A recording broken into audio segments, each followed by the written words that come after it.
Hello friends, आज की class में हम स्टार्ट करने जा रहे हैं केमिकल काइनेटिक्स। आइए केमिकल काइनेटिक्स को देखते हैं। इससे पहले हम लोग क्या क्या पढ़ चुके हैं। हम लोग सॉल्यूशन चैप्टर को ख़त्म कर चुके हैं और हमारा इलेक्ट्रोकेमिस्ट्री हो चुका है। आज हमारा फिजिकल केमिस्ट्री का लास्ट चैप्टर है। फिजिकल केमिस्ट्री का लास्ट चैप्टर है केमिकल काइनेटिक्स। तो इसके बाद केमिकल काइनेटिक जब हम लोग पढ़ लेंगे तो हम लोग आ जाएंगे ऑर्गेनिक में। हम लोग आ जाएंगे कहाँ पे? ऑर्गेनिक में। तो आइए स्टार्ट करते हैं। क्या स्टार्ट करते हैं? तो हम केमिकल काइनेटिक्स को स्टार्ट करते हैं। तो सबसे पहले अगर हम बात करें केमिकल काइनेटिक्स, जो चैप्टर का नाम दिख रहा होगा, तो आपको इसको कैसे समझना है इस पे ध्यान दीजिएगा। अगर मैं कहूं अगर मैं कहूं कि इन दोनों को देखिए, हम एक चीज और बात करेंगे। हम जब क्लास 11th की बात करेंगे तो क्लास 11th में एक चैप्टर पढ़े थे थर्मोडायनामिक्स। उस थर्मोडायनामिक्स में आप ये बता लेते हैं कि कौन रिएक्शन कितनी हीट लेकर वर्क करेगी। वहां पे सब कुछ बता लेते हैं। रिएक्शन की फिजिबिलिटी बता लेते हैं कि रिएक्शन होगा कि नहीं होगा। लेकिन वहां पे हम एक चीज नहीं बता पाते हैं, और वो क्या होता है? Rate of reaction. क्या नहीं बता पाते हैं? रेट ऑफ रिएक्शन नहीं बता पाते हैं। यानी हमारा रिएक्शन कितने समय में कंप्लीट होगा, कौन सा कंसंट्रेशन कितना चेंज हुआ होगा रिएक्टेंट का या प्रोडक्ट का, ये सारी चीजें वहां पे नहीं पता चल पाता है। तो हम क्या करते हैं, उसी से रिलेटेड एक चैप्टर बन जाता है ये केमिकल काइनेटिक, जिसमें हम क्या करते हैं, रेट ऑफ रिएक्शन पता करते हैं। रेट बोले तो स्पीड ऑफ रिएक्शन की बात होती है। तो आइए देखते हैं। तो हम यहाँ केमिकल का मतलब क्या कहेंगे? हम यहाँ पे इसका नाम दे देंगे केमिकल रिएक्शन की बात करेंगे। किसकी बात करेंगे? केमिकल रिएक्शन की बात करेंगे। और काइनेटिक्स का मतलब क्या होता है? तो ये याद रखिए कि रिएक्शन के जो मूवमेंट होंगे या उसके रेट होंगे, हम उनकी बात करने जा रहे हैं। हम किन की बात करने जा रहे हैं? केमिकल काइनेटिक्स यानी केमिकल रिएक्शन की रेट की बात करने जा रहे हैं। तो अगर हम बात करें केमिकल रिएक्शन की रेट की, तो आपके दिमाग में कुछ चीजें और आनी चाहिए कि रिएक्शन भी तो कई तरह की हो सकती है। आयोनिक हो सकती है, या ये कह सकते हैं वेरी फास्ट रिएक्शन हो सकती है, वेरी स्लो हो सकती है, मॉडरेट हो सकती है। तो अब उसी बेस पे, यानी रेट ऑफ रिएक्शन के बेस पे, हम क्या करने वाले हैं, रिएक्शन को तीन पार्ट में हम क्या कर देंगे, डिवाइड कर देंगे। तो आइए हम यहाँ पे टाइप ऑफ रिएक्शन देखने जा रहे हैं। किसके बेसिस पे? रेट के बेसिस पे। तो हम जो पढ़ने जा रहे हैं वो हमारा हेडिंग हो जाएगा यहाँ पे, टाइप ऑफ रिएक्शन। ध्यान से देखिएगा, हम क्या पढ़ने वाले हैं, टाइप ऑफ रिएक्शन। और किसके बेसिस पे? ऑन द बेसिस ऑफ, याद रखिएगा, ऑन द बेसिस ऑफ क्या? रेट। यानी हम रेट के बेसिस पे हम क्या पढ़ने जा रहे हैं, टाइप ऑफ रिएक्शन पढ़ने जा रहे हैं। तो आइए हम इनके बारे में बात करते हैं।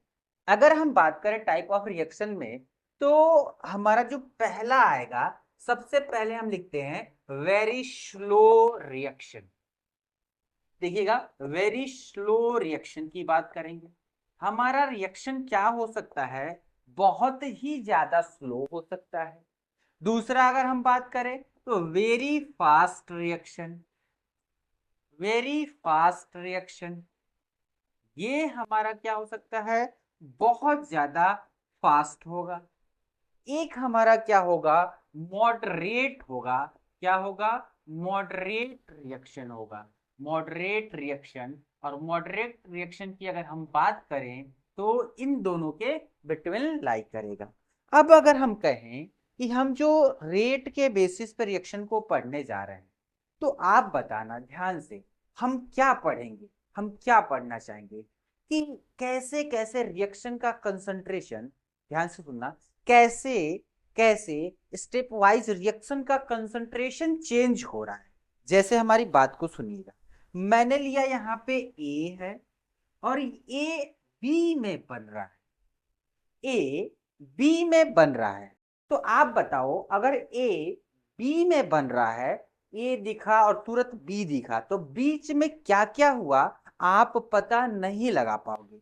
तो हमको क्या पता लगाना है कि इनका कितने टाइम में कितना कंसंट्रेशन क्या हो रहा है, चेंज हो रहा है।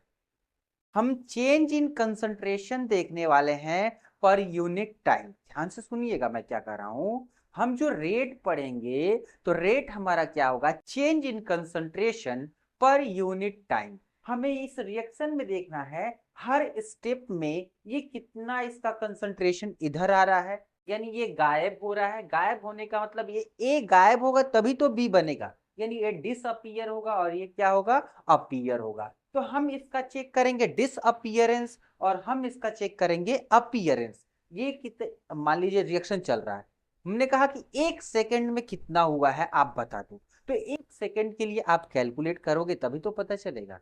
तो हम इस तरह की रिएक्शन की बात करेंगे कि कब कितने समय पे कितना कंसंट्रेशन उसका चेंज हो रहा है। तो ये तो आप समझ गए होंगे हम क्या बात कर रहे हैं। तो आइए हम इनके टाइप्स को देखते हैं रेट के बेसिस पे। हमें इनके चेंज इन कंसंट्रेशन में ही ज्यादा स्टडी करना है। तो अब हम क्यों बताए हैं ये पहले, अभी आपको कुछ समय में समझ में आ जाएगा। अब करा वेरी स्लो रिएक्शन, एक ऐसा रिएक्शन जो क्या हो जाए, साल लग जाए, 6 महीना लग जाए, 100 साल लग जाए, इस तरह का अगर हमारे पास रिएक्शन आ जाए तो आप बताओ क्या आप उसके कंसंट्रेशन को स्टडी करोगे। अभी जस्ट मैंने कुछ बताया ना, तो मैंने लिख दिया यहाँ पे, मैंने लिख दिया यहाँ पे rusting of iron. Rusting of iron, ध्यान से देखिएगा, रस्टिंग ऑफ आयरन की जब बात करेंगे तो आप बताओ ये कितने समय में लग जाता होगा। जैसे आप अपने घर पे लॉक लगा दो, लॉक लाते हो ना, ताला लाते हो मार्केट से खरीद के, एकदम चमचमाता हुआ रहता है, जब लटका देते हो तो क्या अगले दिन ही उस पर रस्ट लग जाता है? नहीं, उसको होने में 6 महीना साल भर लग जाता है, 2 साल लग सकता है। तो बात को समझिए मैं क्या कहना चाह रहा हूं, वो एक स्लो प्रोसेस है, वो एक स्लो प्रोसेस है। और आपने ठान लिया ना ना मैं तो पढ़ूंगा, इनके कंसंट्रेशन को चेंज जो हो रहा है मैं पढ़ूंगा।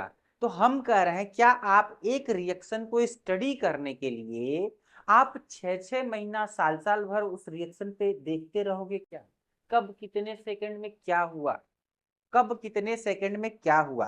तो हम कहना क्या चाह रहे हैं कि वेरी स्लो रिएक्शन जो 6 महीना में हो, 3 महीने में हो, साल भर में हो, 100 साल में हो, बहुत सारा टाइम लग जाए, तो हम उस तरह की रिएक्शन को हम इसमें केमिकल काइनेटिक्स में स्टडी नहीं करेंगे। बात समझ में आई?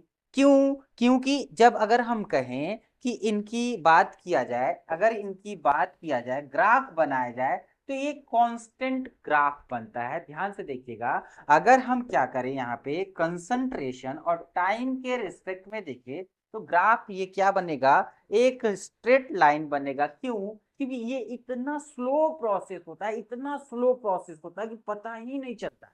तो इसीलिए हम इसकी स्टडी इस चैप्टर में नहीं करने वाले हैं, नहीं करेंगे। तो ये जान लीजिएगा ये कैसा प्रोसेस है, वेरी स्लो प्रोसेस।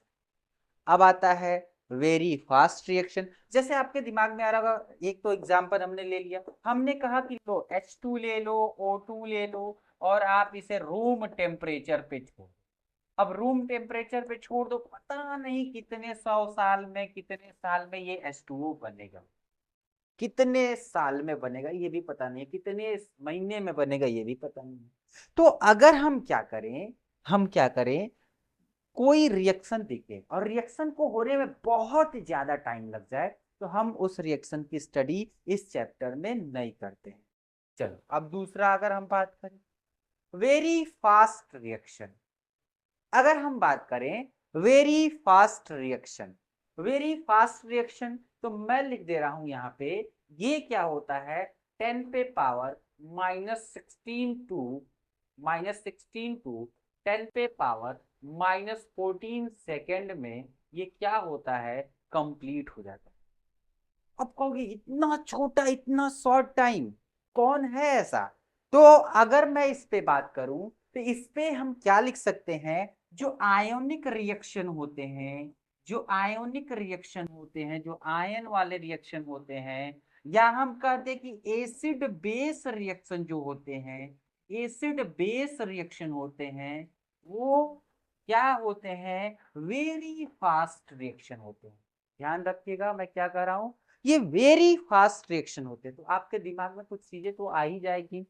अब बताओ, एक बहुत ही ज्यादा स्लो था, एक बहुत ही ज्यादा स्लो था, और एक बहुत ही ज्यादा फास्ट है। आपने जैसे एक दूसरे के संपर्क में लाया, रिएक्शन हो चुका है, आप देखते रहते हैं।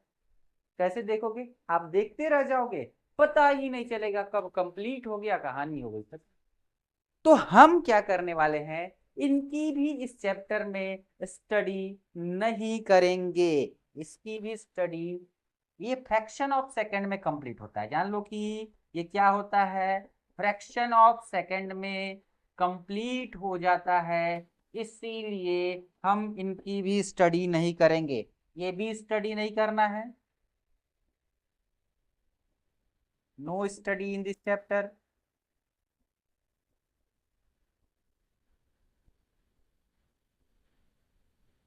और इनकी भी स्टडी नहीं करना है, क्योंकि इतना तेज हो रहा है कि हम देख ही नहीं पा रहे हैं, तो क्या फायदा।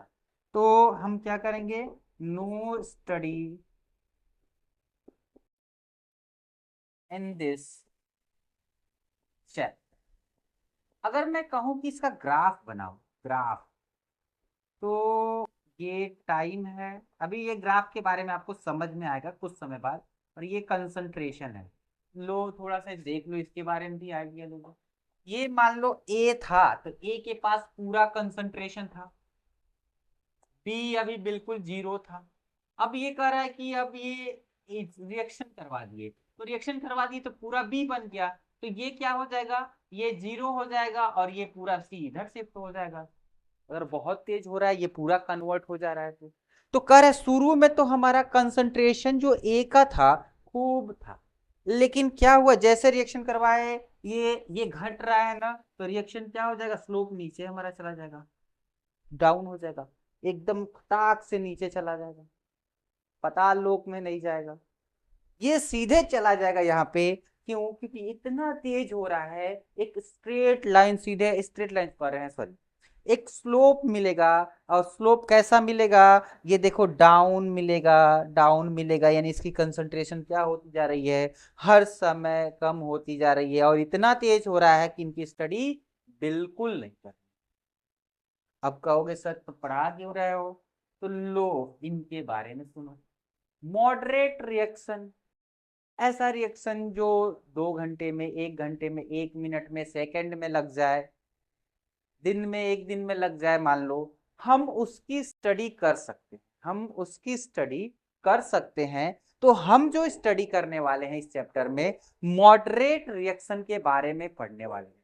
हम किसके बारे में पढ़ने वाले हैं, मॉडरेट रिएक्शन के बारे में पढ़ने वाले हैं। जैसे inversion of sugar, inversion of sugar, अगर मैं कहूं कि आप शुगर का फॉर्मूला बता दो, तो क्या कहोगे, C12H22O11, और ये हमारा H2O हो गया। आपने इसका इन्वर्जन करवा दिया, ये जुड़ गया, तो मैं नीचे लिख रहा हूं, तो ये बन जाएगा ग्लूकोज, और क्या बन जाएगा, फ्रक्टोज। बनेगा कि नहीं बनेगा, फॉर्मूला आपको भले ही सेम दिख रहा हो, लेकिन दोनों सेम नहीं है, आपको ये चीजें अच्छी तरीके से पता है। तो ये ग्लूकोज और फ्रक्टोज दोनों में अंतर क्या होता है, तो एक में क्या होता है, एल्डो ग्रुप होता है, और एक में क्या होता है, कीटो ग्रुप होता है, ध्यान में रखिएगा।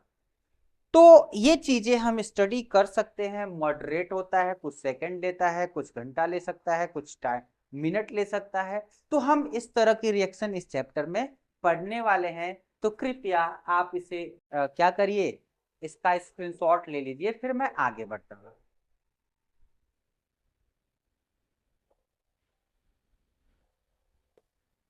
चलिए आगे बढ़ते हैं, आगे बढ़ते हैं।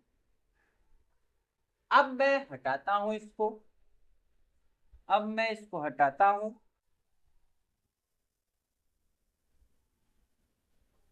हाँ, एक काम और, इसका ग्राफ जो बनेगा, इसका ग्राफ बनेगा, तो ये प्रॉपर टाइम पता रहता है इसमें, कब कितना हो रहा है।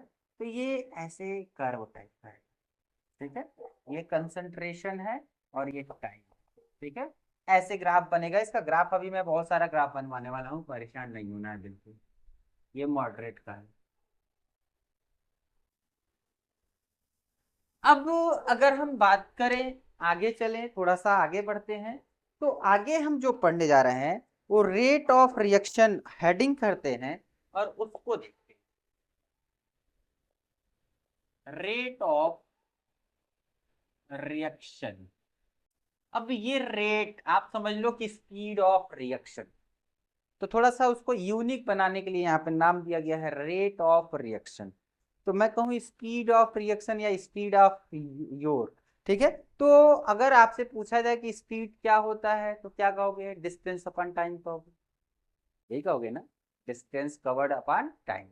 तो उसी तरह जब हम रेट ऑफ रिएक्शन पूछेंगे तो आप कहोगे change in concentration per unit time, क्योंकि यहाँ पे आप तो दौड़ रहे हो, रिएक्शन चल रहा है, कैसे उसके कंसंट्रेशन चेंज हो रहा है स्टेप वाइज। तो हम क्या बोलेंगे? Change in concentration per unit time. तो यहां से हम क्या लिख सकते हैं? रेट ऑफ रिएक्शन को हम आर से लिखेंगे। कभी कभी अगर हम लिख दे आर ओ आर तो आप समझ लेना कि रेट ऑफ रिएक्शन की ही बात हो रही है। तो हम यहाँ पे लिख देंगे छोटा सा डेफिनेशन। तो हम क्या लिख देंगे? लिख देंगे change in concentration per unit time. याद रखिएगा, change in concentration per unit time की बात हो रही है, पर यूनिट टाइम की बात हो रही है। जैसे अगर आपको समझना हो तो आप क्या करो, हम लिख देते हैं ये ए है और ये हमारा प्रोडक्ट क्या है, पी या बी, कुछ भी मान लो, ए बी से बना लो। हम कह रहे हैं ये है 5 मोलर, तो ये कितना है? 0 मोलर। तो ये अगर रिएक्शन अभी स्टार्ट नहीं किया गया है, स्टार्ट नहीं किया गया है, तो टाइम कितना है? 0। टाइम कितना है? 0। आपको दिख रहा होगा टाइम इसका क्या है?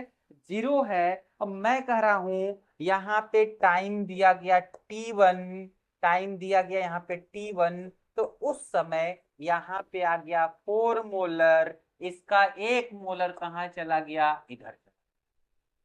फिर हम कह रहे हैं टाइम दिया गया यहाँ पे क्या?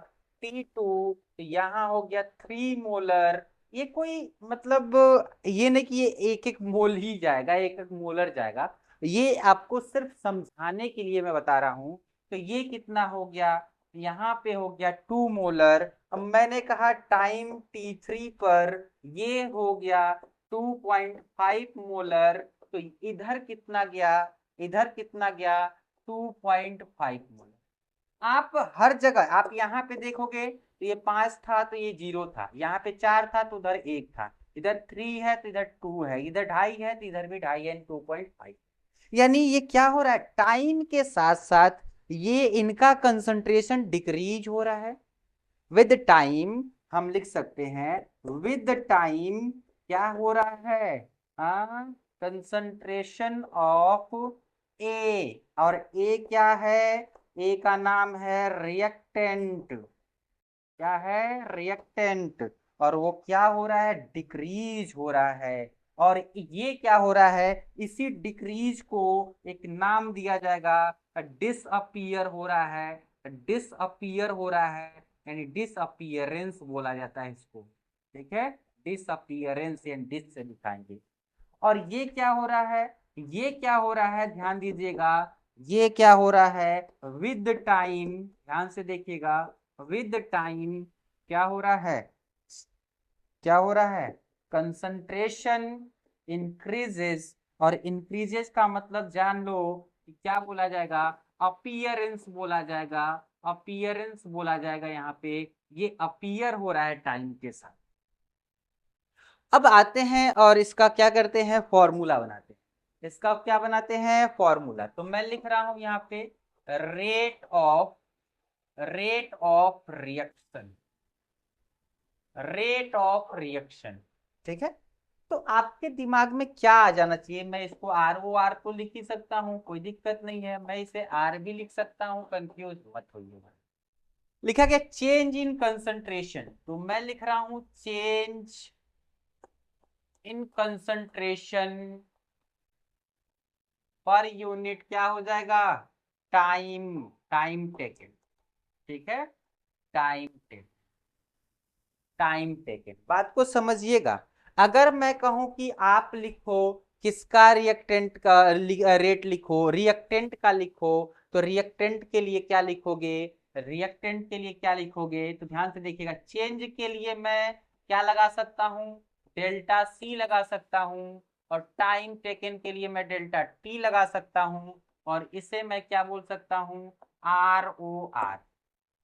अब चीजों को थोड़ा सा और स्पेसिफाई कर दे हम। अगर मैं कहूं कि रेट ऑफ ध्यान से देखिएगा, रेट ऑफ ए, तो बताओ ए क्या हो रहा है, ए क्या हो रहा है, इसका कंसंट्रेशन घट रहा है, तो चेंज इन कंसंट्रेशन इसका क्या आएगा, डेल्टा सी आएगा, माइनस क्या आएगा, इसका कंसंट्रेशन, ए का कंसंट्रेशन घट रहा है यानी डिसअपियर हो रहा है, तो यहाँ पे क्या आएगा, माइनस आएगा। और मैं यहाँ पे लिख दूं, अगर मैं लिख दूं रेट ऑफ बी, तो बी मैं लिखूं, तो यहाँ पे delta C upon delta T positive में आएगा, क्योंकि ये टाइम के साथ बढ़, टाइम के साथ बढ़ रहा है।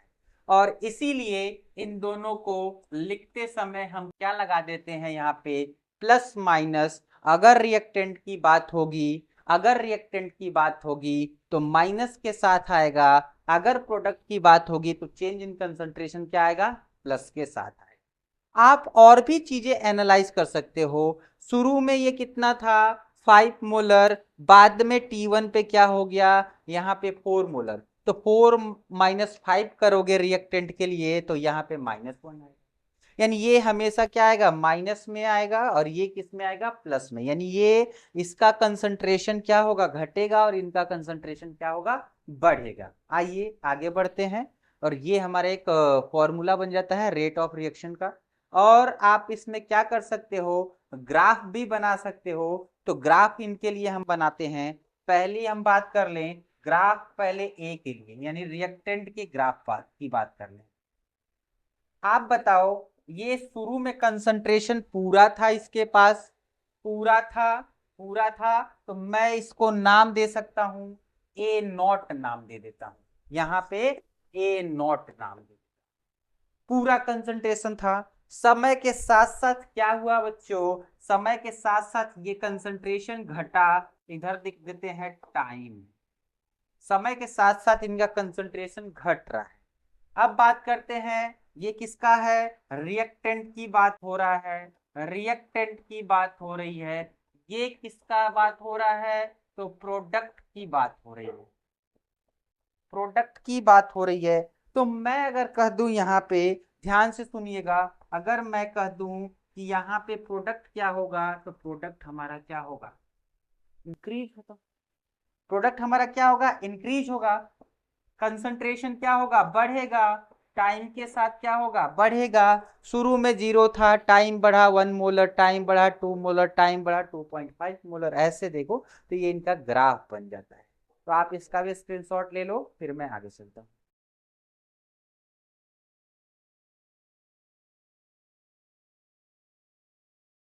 चलिए आगे चलते हैं।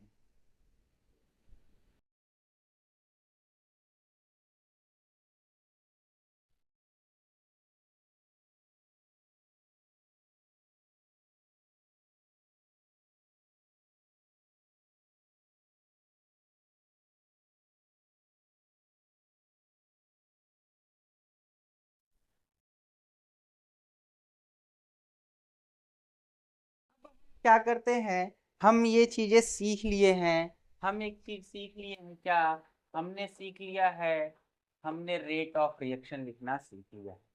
कैसे, चेंज इन कंसंट्रेशन, और पर यूनिट क्या हो जाएगा, टाइम।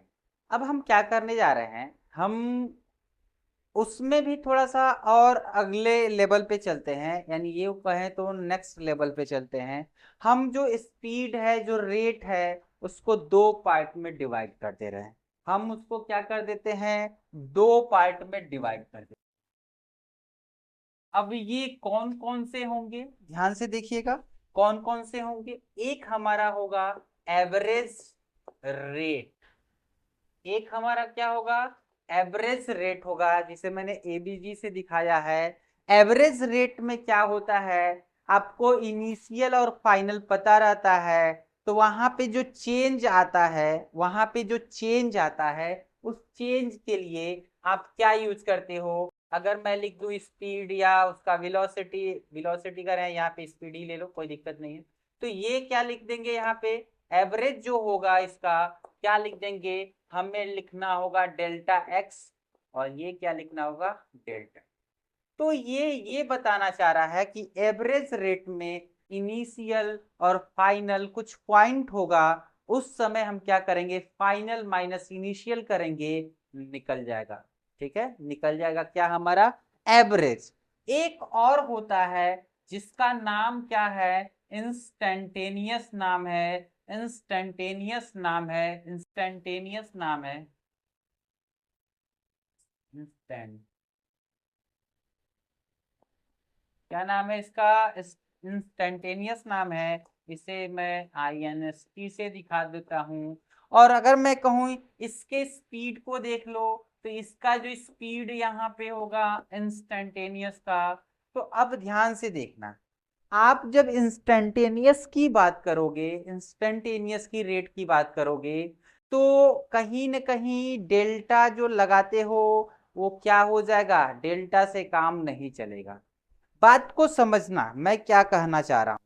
अगर मैं कहूं, ठीक है, कि ये एक रिएक्शन है, इस पॉइंट पे इसका कंसंट्रेशन इतना था और इसका टाइम इतना था, ध्यान से देखना, इस पॉइंट पे, इस पॉइंट पे यानी मान लो 1 नाम दे दिए, इसका कंसंट्रेशन 1 था, इसका कंसंट्रेशन 1 था, और इसका टाइम जो है ना T1 था, इसको हम नाम ले लेते हैं ये भी 1, चलो 1 मान लो या 1 2 मान लेते हैं।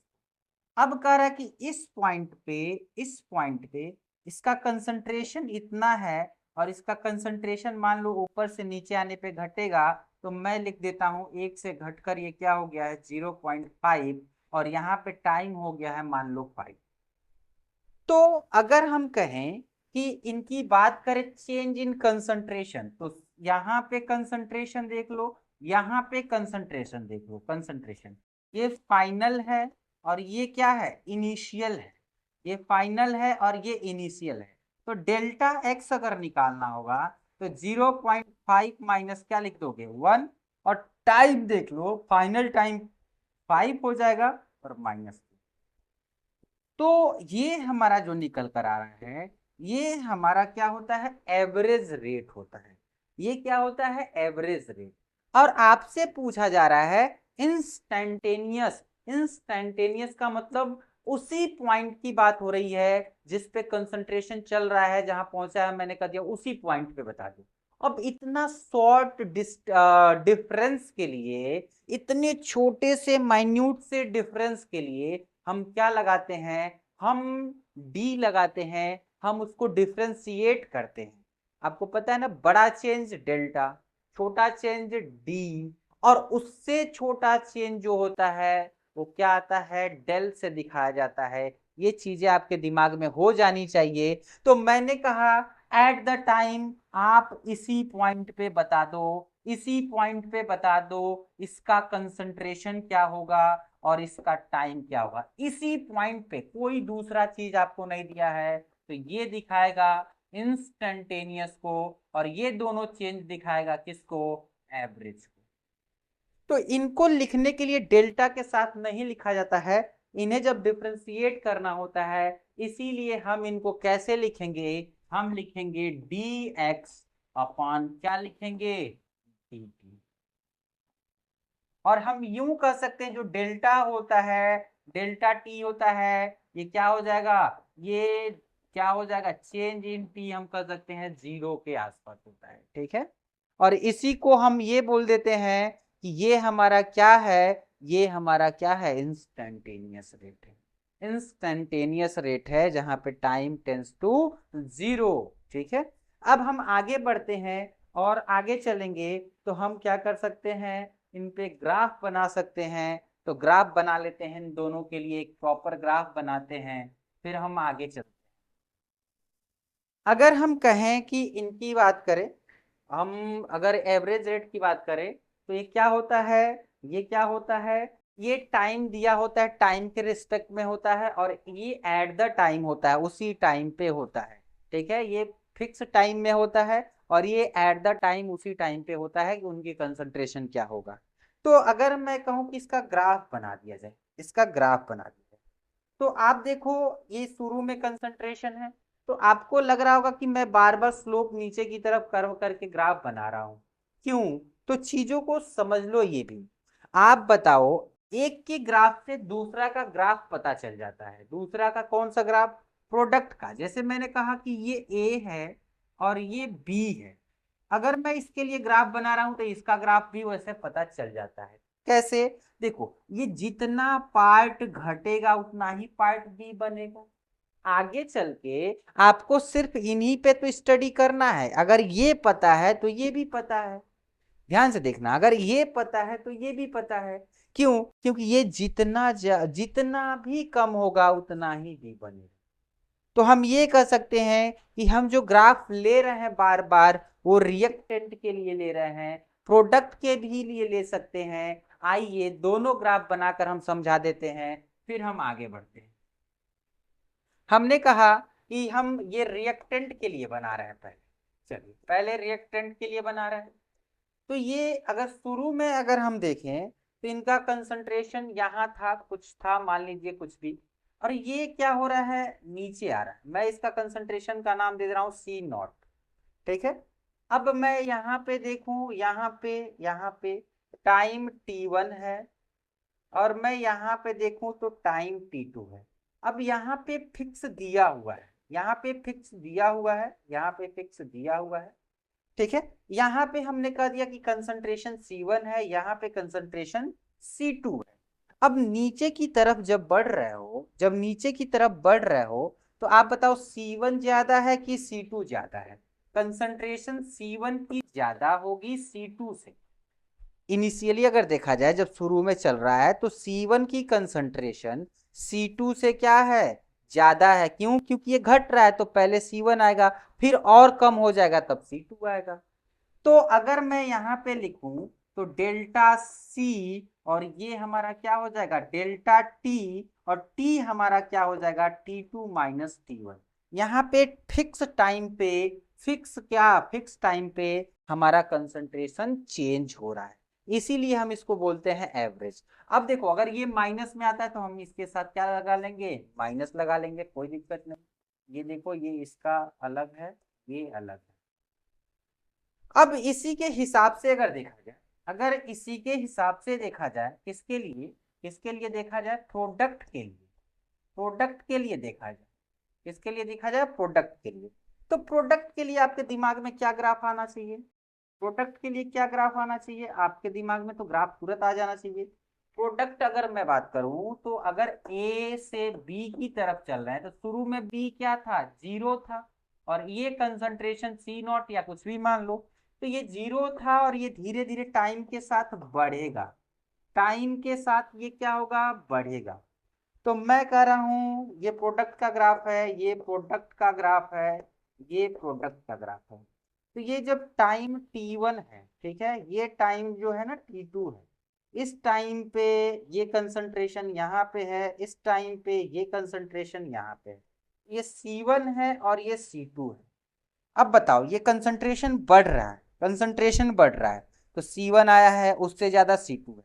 तो प्रोडक्ट के केस में जो हमारा कंसंट्रेशन C2 है, वो बड़ा है किससे, C1 से। और यहाँ पे अगर हम देखें, जो चेंज इन टाइम आएगा वो क्या होगा, T2 माइनस T1 होगा, और इसका फॉर्मूला लिखा जाएगा delta C upon delta T, और ये वैल्यू किस में आएगा, प्लस में आएगा। ये वैल्यू किस में आएगा, प्लस में आएगा। देखिए, क्यों? क्योंकि ये बढ़ रहा है।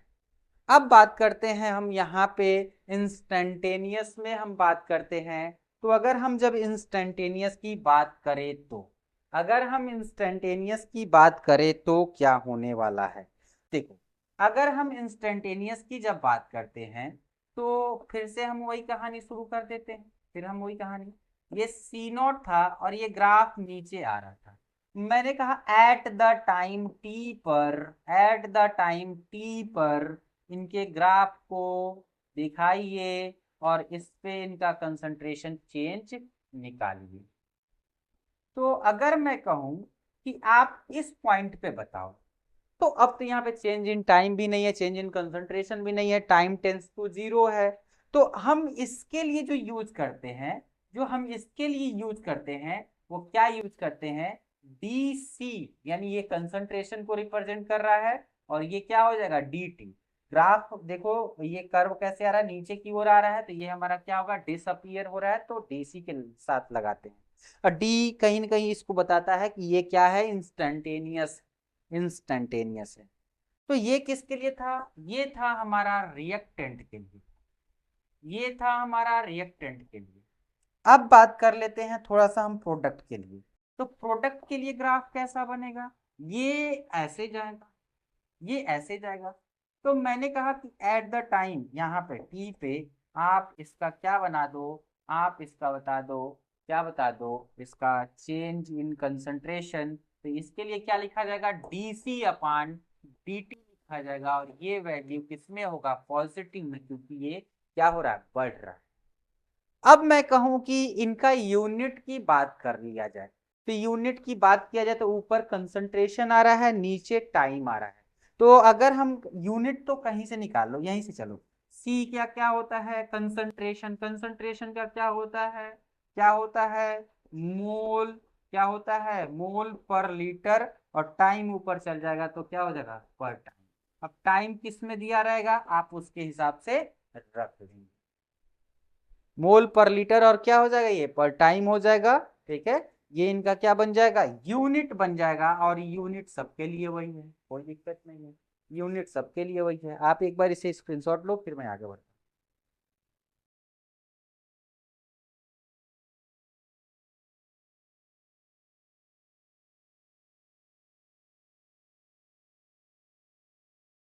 चलिए आगे चलते हैं।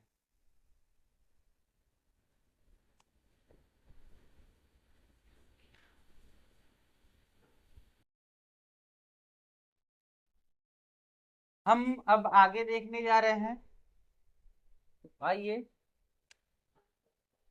अब मैं कह रहा हूं कि आइए कुछ और एग्जाम्पल ले लेते हैं और उससे बेहतर समझते हैं।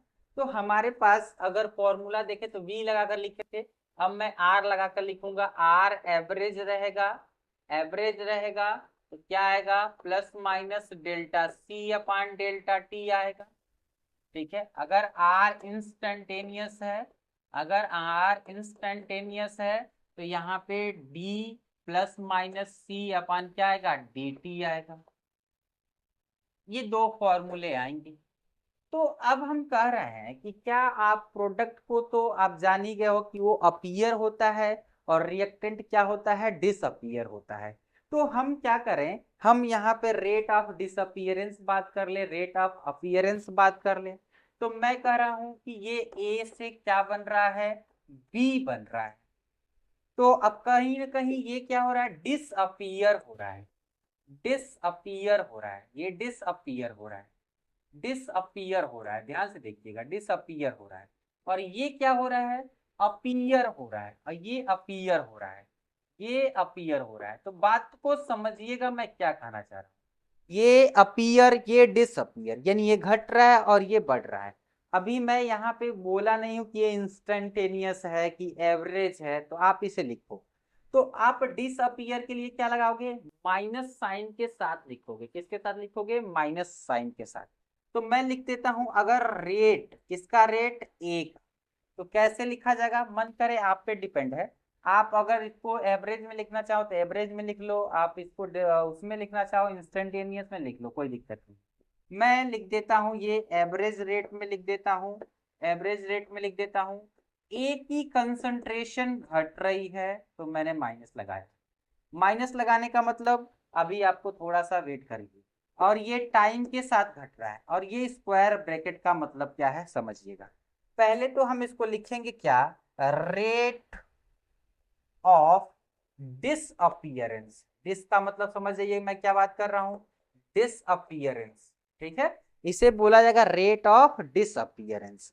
अब ये ए को मैंने स्क्वायर ब्रैकेट में क्यों लगाया हूं, ऊपर सी था तो मैंने स्क्वायर ब्रैकेट नहीं लगाया था। तो देखो सी जो है ना वो खुद कंसंट्रेशन को रिप्रेजेंट कर रहा है, सी जो है खुद कंसंट्रेशन को रिप्रेजेंट कर रहा है, लेकिन ए के केस में ए तो अपने आप को रिप्रेजेंट कर रहा है, और जो स्क्वायर ब्रैकेट है, जो ये स्क्वायर ब्रैकेट है वो किसको रिप्रेजेंट कर रहा है, कंसंट्रेशन को। किसके कंसंट्रेशन को रिप्रेजेंट कर रहा है, ए के कंसंट्रेशन को। ध्यान दीजिएगा, किसके कंसंट्रेशन को, ए के कंसंट्रेशन। अब आते हैं बी में। जब हम बी की बात करते हैं तो बी हमारा अपीयर हो रहा है, तो हम लिख देंगे अपीयरेंस। क्या लिख देंगे, अपीयरेंस। मैं लिख देता हूं अपीयरेंस ऑफ बी, और यहां पे मैं लिख देता हूं रेट ऑफ बी। तो ये अपीयर हो रहा है, तो हम इसे कैसे लिख सकते हैं, हम इसे कैसे लिख सकते हैं, तो हम लिख सकते हैं यहाँ पे क्या लिख सकते हैं, डेल्टा बी, ये कंसंट्रेशन को दिखा रहा है, और ये क्या हो जाएगा डेल्टा टी, और ये किस में आएगा, प्लस में। अगर मैं कहूं इसका इंस्टेंटेनियस वाला केस ले लीजिए तो ये बनेगा डी ए का चेंज इन कंसंट्रेशन, और ये क्या हो जाएगा टी। इसका अगर ले लीजिए इंस्टेंटेनियस वाला केस तो ये बन जाएगा यहाँ पे प्लस में डी, और ये कंसंट्रेशन हो गया, और ये हो जाएगा डी। ये चीजें आपको देखने को मिल जाएंगी।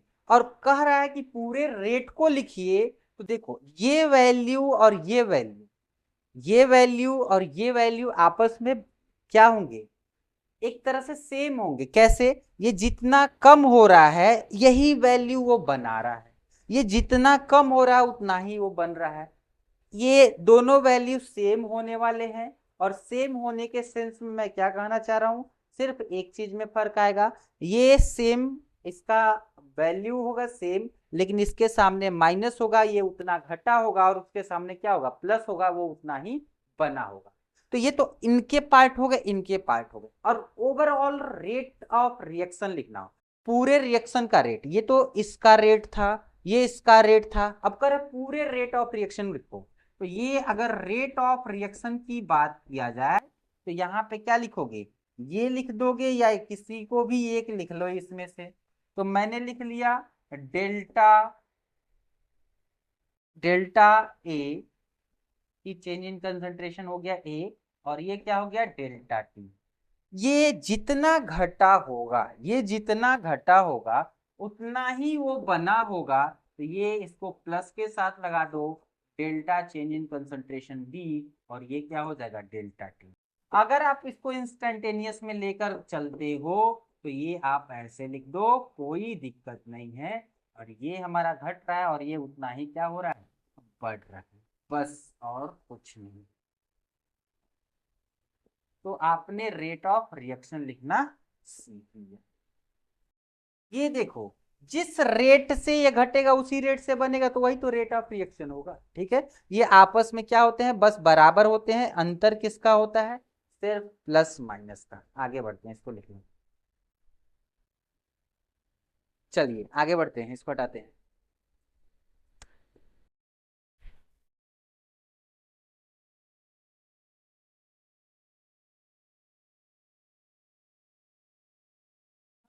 अब अगर मैं कहूं कुछ रिएक्शन ऐसे आ जाएं जो स्टाइक्योमेट्री कोफिशिएंट के साथ आते हैं, उनको कैसे लिखना है, चलिए।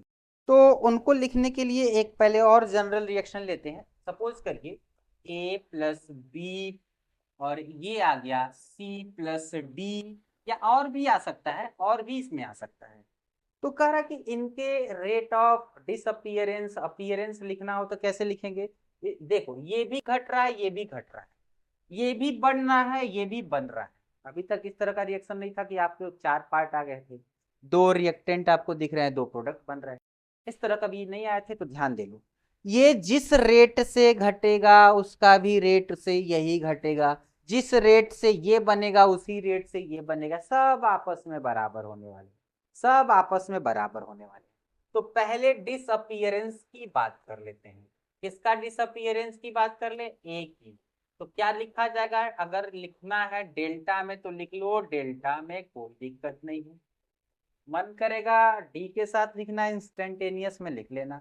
फिर मैं बात कर रहा हूँ डिसअपियरेंस किसका, बी का, तो यहाँ फिर लिख दो delta change in concentration B, और ये क्या हो जाएगा डेल्टा। ठीक है, ये अब इनकी बात कर लो, ये अपीयरेंस हो रहे हैं, तो अपीयरेंस हो रहे हैं तो लिख दो यहाँ पे प्लस लगा देना delta C change in concentration C, और ये क्या हो जाएगा डेल्टा टी। अब अगर मैं कहूँ अपीयरेंस, ये अपीयरेंस किसका था, सी का था, और ये अपीयरेंस ले लो डी का, डी का ले लो, डी का तो लेने पे क्या बन जाएगा, ये बन जाएगा ये delta change in concentration D, और ये क्या आ जाएगा डेल्टा। तो आप किसी भी तरह के कितना भी लंबा रिएक्शन आ जाए आप ऐसे ही लिख सकते हो।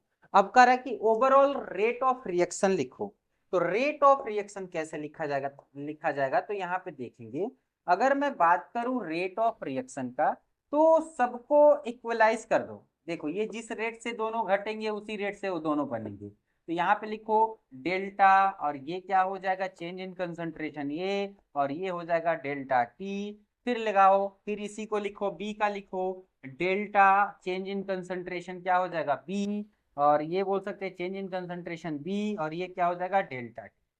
अब इनको देखो ये प्लस के साथ है, प्लस के साथ लगा लो चेंज इन कंसंट्रेशन क्या हो जाएगा सी, और ये हमारा क्या हो जाएगा चेंज इन टाइम।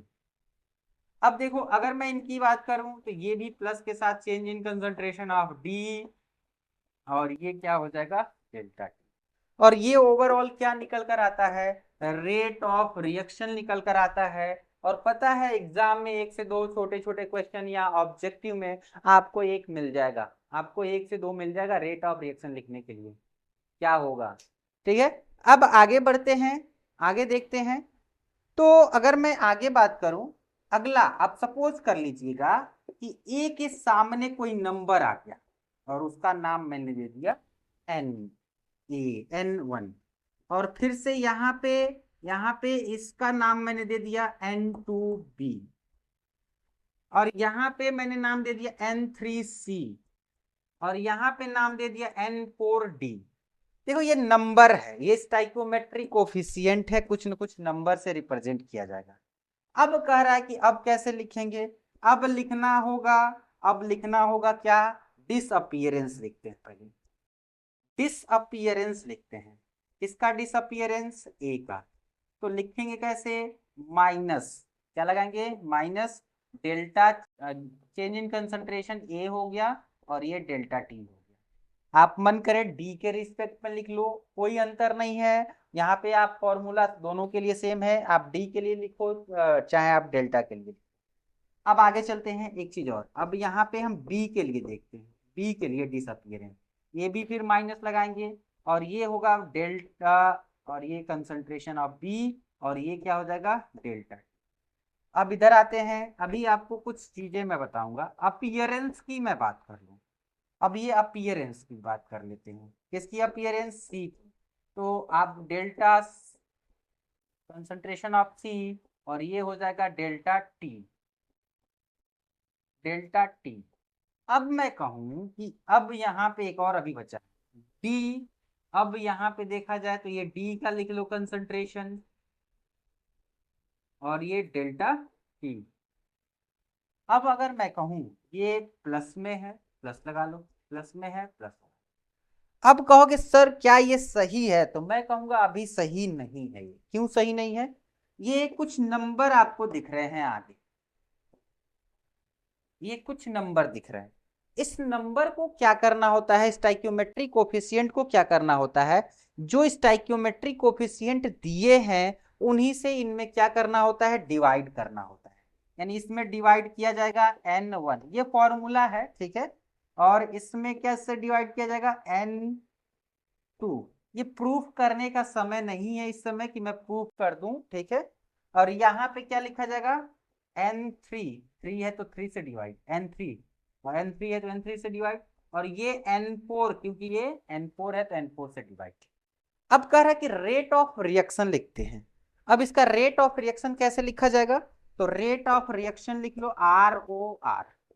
कैसे लिखा जाएगा, सबको इक्वलाइज कर दो, तो ये हो जाएगा -1/N1, और ये क्या हो जाएगा डेल्टा, और ये हमारा A, और ये हो जाएगा डेल्टा T। फिर जब हम आगे बढ़ेंगे तो हमारा क्या आ जाएगा -N2, 1/N2, और ये क्या आ जाएगा डेल्टा चेंज, ये change in concentration of B and change in time, और ये क्या आ जाएगा, ये प्लस के साथ लिखा जाएगा, प्लस लिखने की जरूरत नहीं है, कोई दिक्कत नहीं है, और ये लिखा जाएगा 1/N3 change in concentration C, change in concentration C delta T। अब आगे बढ़े तो ये फिर से प्लस लगाकर N4 लिख सकते हो 1/ change in concentration of D, और ये क्या हो जाएगा चेंज इन टाइम। तो ये जो हमारा कंप्लीट बनता है, ये कंप्लीट बनता है, वो हमारा क्या हो जाएगा रेट ऑफ रिएक्शन। अगर इसकी वैल्यू मिल जाए तो सबकी वैल्यू मिल सकती है। अगर ये वैल्यू मिल गया तो इसके बराबर, ये वैल्यू मिल गया तो इससे कंपेयर कर लेंगे, ये वैल्यू मिल गया तो इससे कंपेयर कर लेंगे, ये वैल्यू मिल गया इससे, कोई भी एक वैल्यू मिल जाए आप सारा काम कर सकते हो। तो ये था आपका रेट ऑफ रिएक्शन लिखने का तरीका। आप चाहो तो छोटा सा कोई एग्जाम्पल लेना चाहो तो ले लो, कोई दिक्कत नहीं है। जैसे मान लो कि मैंने कहा इसको पहले कर लीजिए, फिर मैं एक रिएक्शन लिखकर दिखा देता हूँ। कर लीजिए इसको, चलिए इसको मैं हटाता हूँ।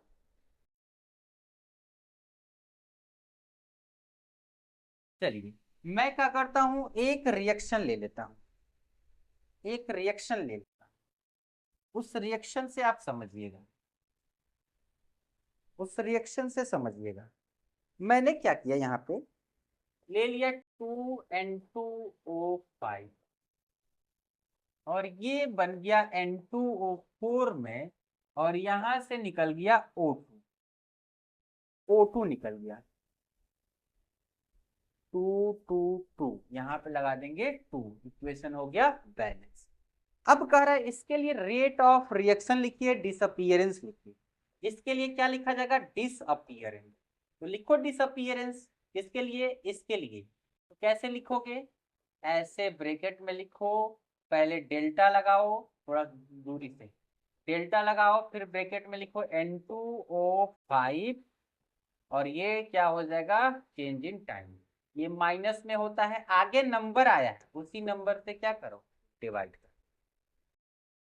अब देखो ये अपीयर हो रहा है, तो इसके लिए कैसे लिखोगे, इसके लिए कैसे लिखोगे, तो इसके लिए लिखोगे यहाँ पे अपीयर जो हो रहा है, अपीयर जो हो रहा है उसके लिए लिखोगे यहाँ पे प्लस, ये 2 है आगे तो 2 से डिवाइड, और ये change in concentration of N2O4, और ये क्या हो जाएगा डेल्टा टी, ये आ गया। फिर इसके लिए ये था N2O4 के लिए, ये था N2O5 के लिए। अब ये जो अपीयरेंस लिखा जा रहा है वो O2 के लिए लिखा जा रहा है।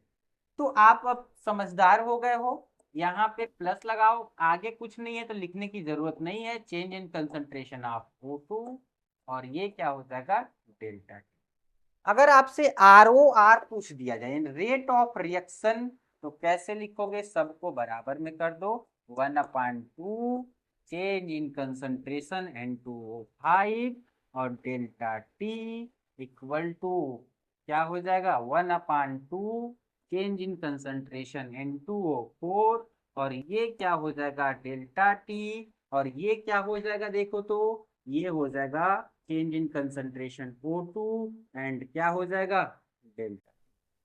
ये हमारा क्या निकल जाएगा रेट ऑफ रिएक्शन निकल जाएगा।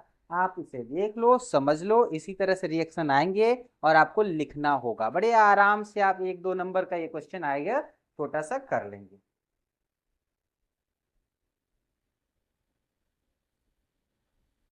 चला जाए आगे,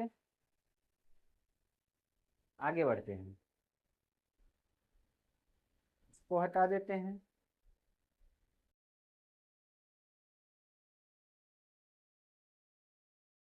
अरे इसको, चलिए आगे हट चलते हैं। अब ये सारी चीजें हो गई, अगला हम चलते हैं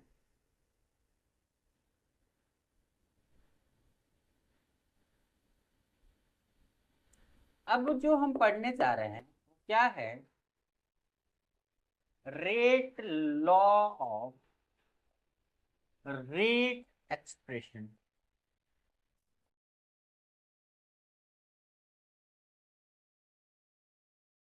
कुछ चीजें यहां से सीखेंगे जो आपके लिए बहुत ही जरूरी है। ये किस पे बेस है, इट इज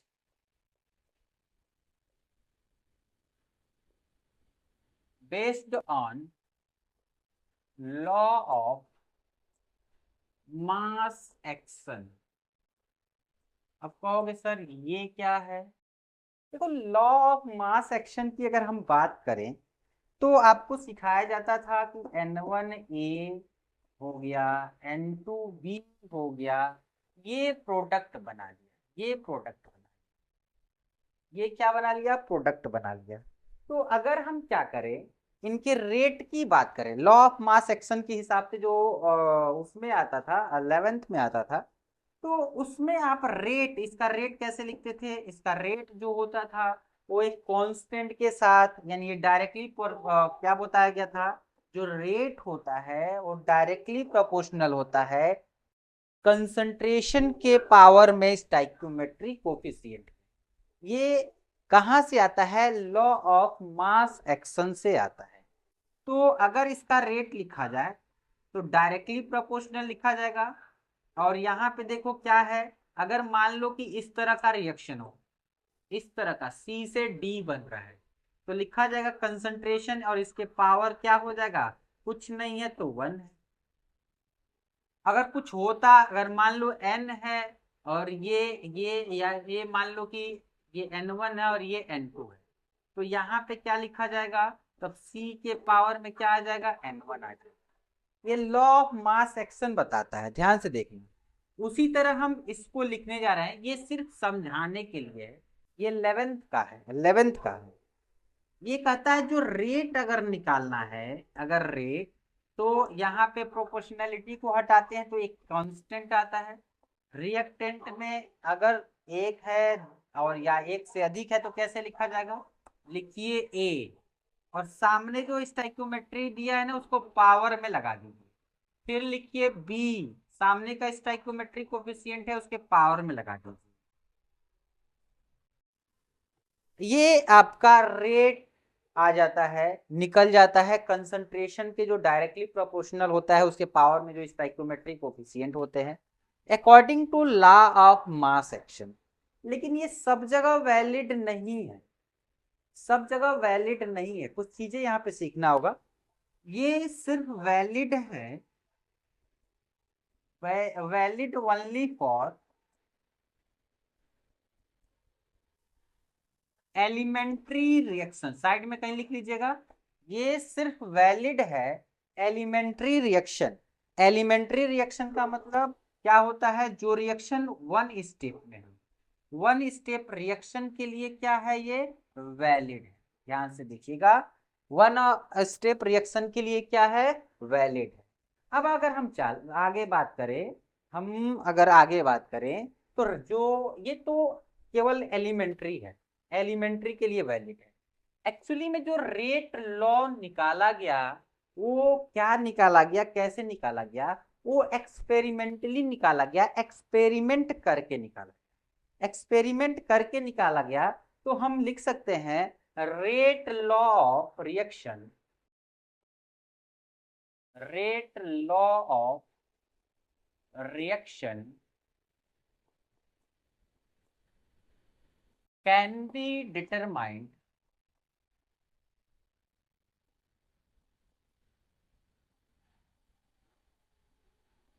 experimentally। हम इसे कैसे निकाल सकते हैं, एक्सपेरिमेंटली निकाल सकते हैं। ये एक्सपेरिमेंट से निकाला जाता है, एक्सपेरिमेंट से निकाला जाता है। इन दोनों में क्या अंतर है, एक्सपेरिमेंट से और लॉ ऑफ मास एक्शन में, आइए दिखाते हैं। जैसे मान लीजिए कि हमारे पास एक रिएक्शन है, आपके दिमाग में एक चीज अभी और यहाँ पे आ गया होगा कि सर प्रोडक्ट की हम बात नहीं करेंगे क्या। अरे यार, प्रोडक्ट की अब बात मत करो। क्यों ना करो, क्योंकि सारी कहानी यहीं से तो शुरू हो रही है। ये जितना चेंज होगा, जिस स्पीड से ये चलेगा उसी स्पीड से वो चलेगा। हम कह रहे हैं कि ये जितना चेंज होगा उतना ही वो बनेगा। तो अब जो हमारी कहानी चलने वाली है, ध्यान से सुनिएगा, वो प्रोडक्ट के बेस पे नहीं चलेगी, सबके सब रिएक्टेंट के बेस पे चलेगी। जितना रिएक्टेंट में चेंज आएगा उसी के हिसाब से हम प्रोडक्ट क्या कर सकते हैं, डिटरमाइन कर सकते हैं, कैलकुलेट कर सकते हैं, कोई दिक्कत नहीं।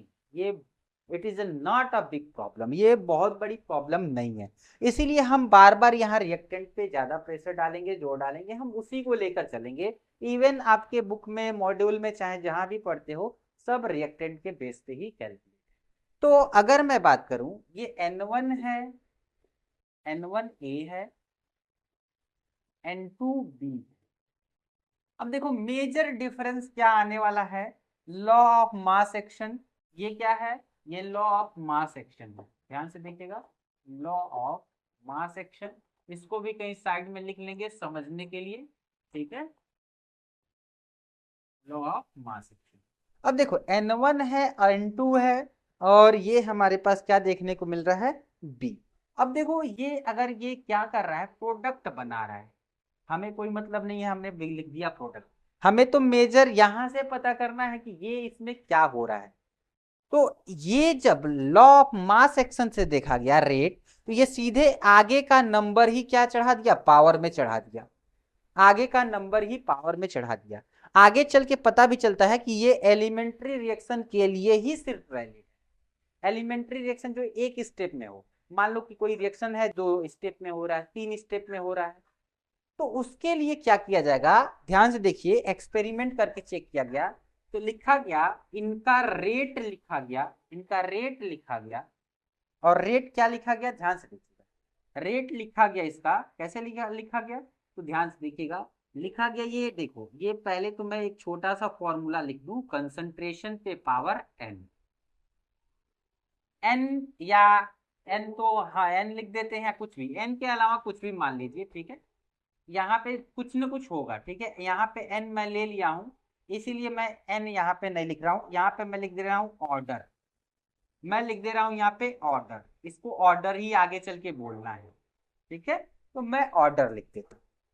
अब देखो हुआ क्या, हुआ क्या, मजे वाली बात क्या है, जब एक्सपेरिमेंटली देखा गया, एक्सपेरिमेंटली देखा गया, एक्सपेरिमेंटली जो 1 स्टेप रिएक्शन नहीं थे, तो उनका रेट कैसे आया, तो आपको पता है ना कि ये जब हटाओगे तो एक कांस्टेंट आएगा, एक कांस्टेंट आएगा, लगा लो, ठीक है, इसे रेट कांस्टेंट बोलते हैं, इसे रेट कांस्टेंट बोलते हैं, मैं अभी लिख देता हूं, आप भूलिएगा मत, रेट कांस्टेंट। अब आपके दिमाग में जब आया होगा कि ए हो गया पावर में N1 आ जाएगा, फिर बी हो गया पावर में N2 हो जाएगा, तो एक्चुअली में अगर ऐसे लिखते हैं तो ये गलत है, ये क्या हो जाएगा, गलत हो जाएगा। ये कोई जरूरी नहीं है N1 N2 हमेशा इसके बराबर, हम ये भी नहीं करें कि बराबर नहीं होंगे, ये कोई जरूरी नहीं है। एलिमेंट्री रिएक्शन में ये ही उसके पावर में हो जाएंगे, कोई दिक्कत नहीं है, मुझे कोई ऐतराज नहीं है। लेकिन ये हर जगह इसके सामने वाले स्टाइकियोमेट्रिक कोफिशिएंट के बराबर हो, ये कोई जरूरी नहीं है। तो आगे चलते हैं, तो क्या पाया गया, पाया ये गया कि इनका जो रेट देखा गया, वो रेट कुछ दूसरे तरीके से, यहाँ पे कुछ और वैल्यू आई थी, यहाँ पे पावर में कुछ और वैल्यू आई थी, और उसका नाम दे दिया गया x, उसका नाम दे दिया गया x। अब मान लो कि अगर एक रहता तो x पे ही काम चला लेते, यहाँ पे 2 है तो इसका भी तो लिखना है, तो हमने लिख दिया इसको b, और b के पावर में हमने लिख दिया वो y। ये हमारा क्या निकल कर आता है, रेट लॉ आता है, rate law of rate expression आता है। और अब ध्यान दीजिएगा, ये जो समेशन ऑफ x और y होता है, हम लिख दें सम ऑफ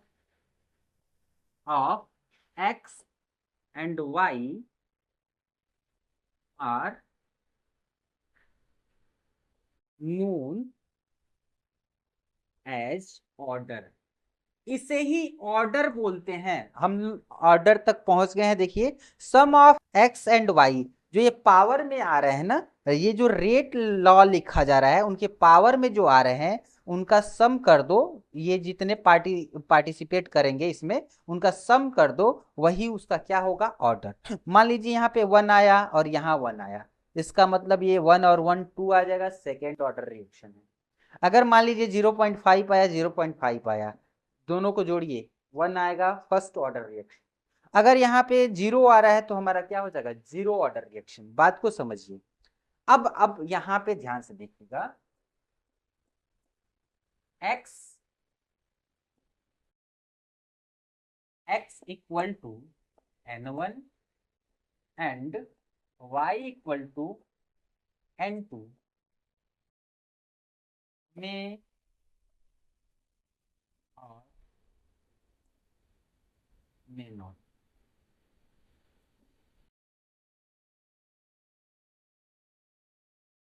समझिएगा मैं क्या कहना चाह रहा हूँ। ये x इक्वल टू n1 हो, y इक्वल टू n2 हो भी सकता है और नहीं भी हो सकता है, ये कोई जरूरी नहीं है। अगर एलिमेंट्री रिएक्शन है तो बराबर होगा, अदरवाइज नहीं होगा। आप इसे देख लो, फिर मैं आगे चलता हूँ। अब एलिमेंट्री रिएक्शन भी तो आपको मैंने बता दिया। मान लो पूछ दिया जाए ये एलिमेंट्री रिएक्शन क्या होता है, वन स्टेप रिएक्शन। अगर ये रिएक्शन एलिमेंट्री है तो ये x के बराबर होगा और ये y के बराबर। ठीक है, आगे चलते हैं, इसको कर लीजिए फिर मैं आगे बढ़ता हूँ।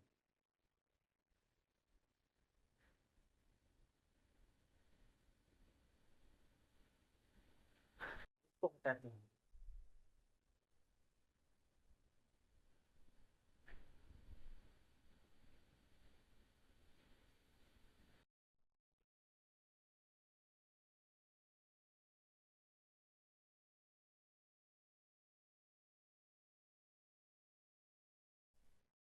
अब हम आगे चलते हैं और ये हम सीख लिए, हम ये सीख लिए कि ऑर्डर कौन होते हैं, पावर में लिखे जाते हैं, वो एक्सपेरिमेंट से आते हैं, आपको पता चल जाएगा, वो वैल्यू दी रहती है आपको। या तो ऐसा डेटा दिया रहेगा कि आप जैसे ऑर्डर कैलकुलेट कर लो, तो परेशान बिल्कुल नहीं होना है। हम आगे चलते हैं और आगे चलते हैं और पढ़ते हैं मोलक्यूलरिटी। ठीक है, मोलक्यूलरिटी आते हैं, पहले हम बात करते हैं।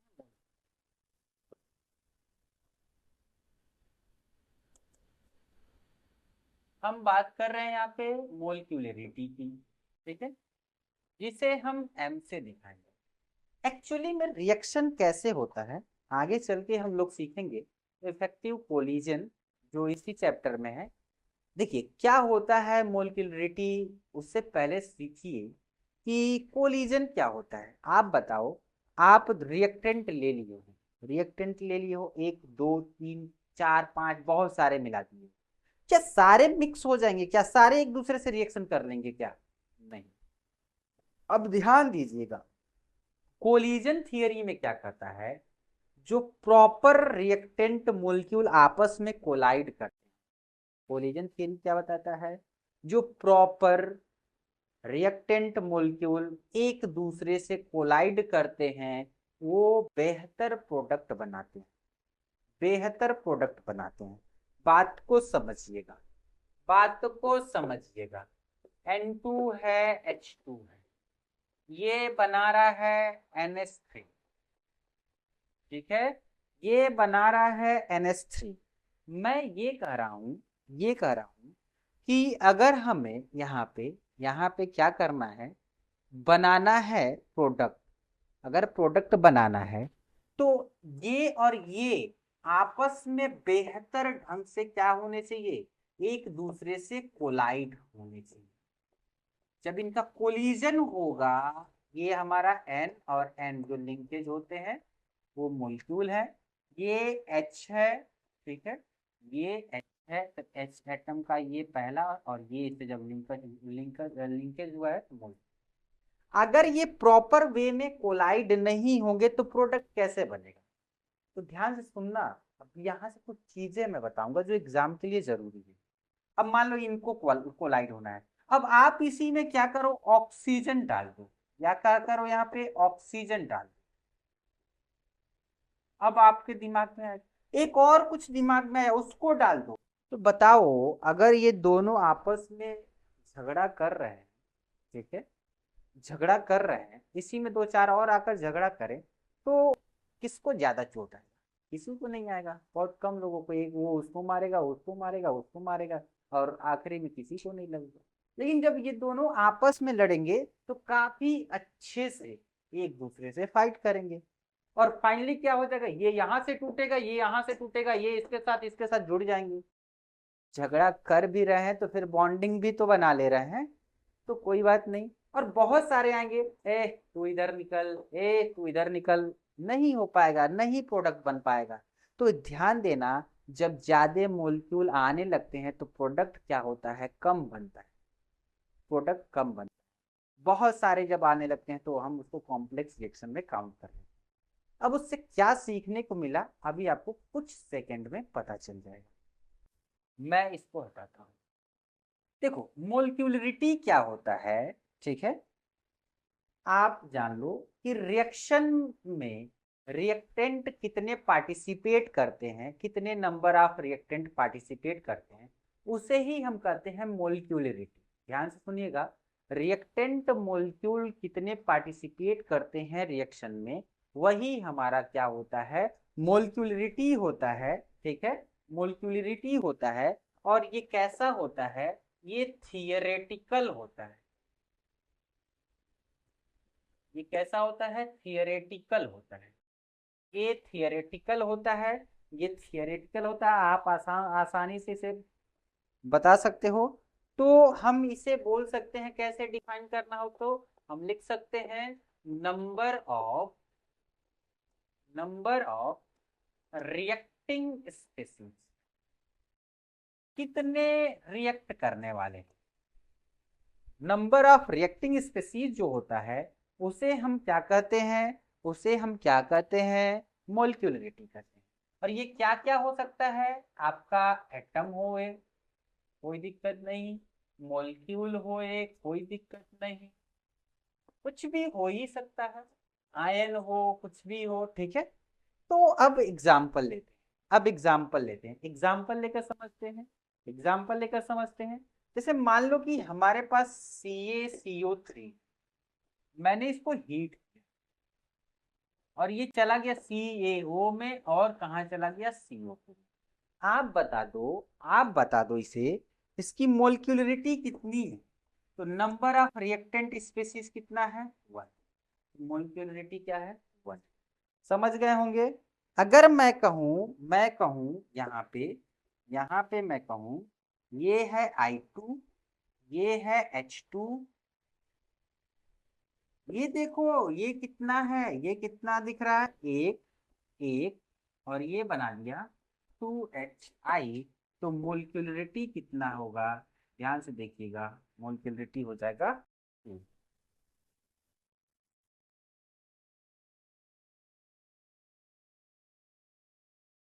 चलिए आगे बढ़ते हैं।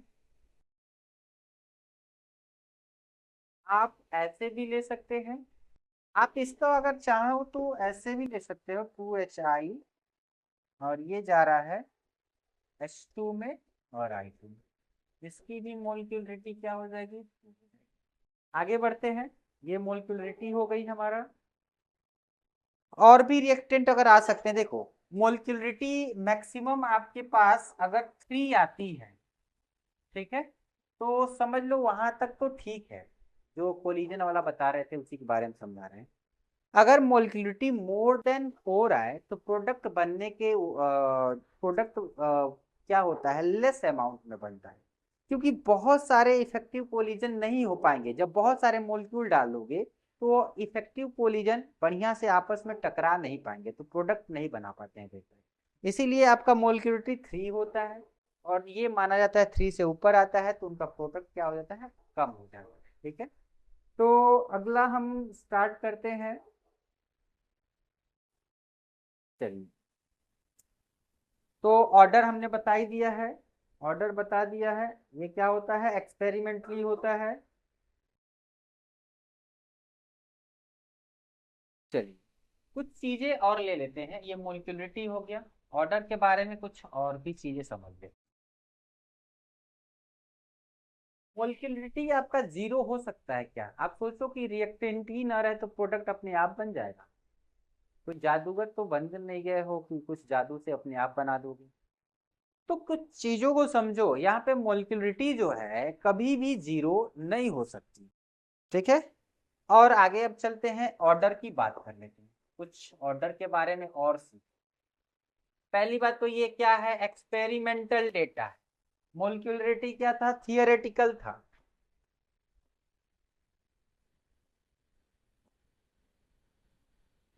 ठीक है, मैं कह रहा हूं कि ये N1A और ये क्या है N2B है, प्रोडक्ट बन रहा है। तो अगर मैं कहूं कि इसका रेट लिखिए, रेट की जगह पे पता है ना कुछ और भी लिख सकते हैं क्या? अगर मैं कह दूं तो रेट, अगर आर कुछ भी इसे कंसंट्रेशन के टर्म में ले चलना है तो कंसंट्रेशन के टर्म ले लो, dt आप ये भी लिख सकते हो। ठीक है, अगर हमारे पास एवरेज है तो एवरेज भी लिख सकते हैं। अब देखो यहाँ पे लगा दो कांस्टेंट के, रेट कांस्टेंट है, ये क्या है, रेट कांस्टेंट है, याद रखिएगा, रेट कांस्टेंट है।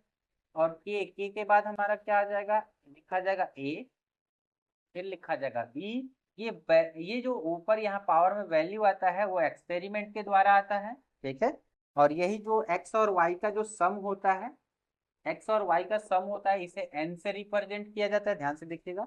एक्स और वाई का सम जो होता है उसे हम क्या बोलते हैं, ऑर्डर बोलते हैं, ऑर्डर। ठीक है, और ये एक्स और वाई क्या हो सकते हैं, N1 और N2 के इक्वल हो सकते हैं, नहीं भी हो सकते हैं। ठीक है, अब चीजें देखिएगा, अब चीजों को देखिएगा। ठीक है, ऑर्डर कुछ पॉइंट लिखते हैं। ऑर्डर जो है, order of reaction, order of reaction जो है यहाँ पे कैन बी, कैन बी क्या हो सकता है, zero, zero, fraction, integer.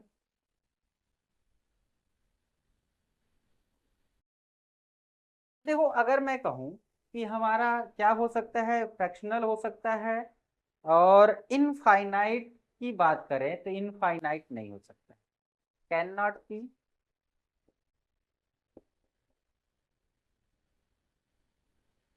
Infinite. And और क्या नहीं हो सकता, एंड नेगेटिव नहीं हो सकता, एंड नेगेटिव नहीं हो सकता, order can not be negative. ठीक है, ये दूसरा पॉइंट, इनफाइनाइट नहीं हो सकता, इनफाइनाइट नहीं हो सकता, और क्या नहीं हो सकता, और काम नहीं हो सकता, आपका नेगेटिव नहीं हो सकता। ठीक है, इंटीजर हो सकता है, फ्रैक्शन हो सकता है, इंटीजर लिखने की जरूरत नहीं है, आप फ्रैक्शन लगा सकते हो। जीरो हो सकता है, फ्रैक्शन हो सकता है, और भी चीजें 1 2 3 कुछ भी हो सकता है, लेकिन वो नेगेटिव नहीं होगा और इनफाइनाइट नहीं होगा। ठीक है, तो अब चलते हैं, अब चलते हैं, और एक चीजें और मैं लिख दूं, ऑर्डर और मोलिकुलरिटी की बात करें। For elementary reaction, one step reaction है, उसके लिए ऑर्डर इक्वल टू मोलिक्यूलरिटी।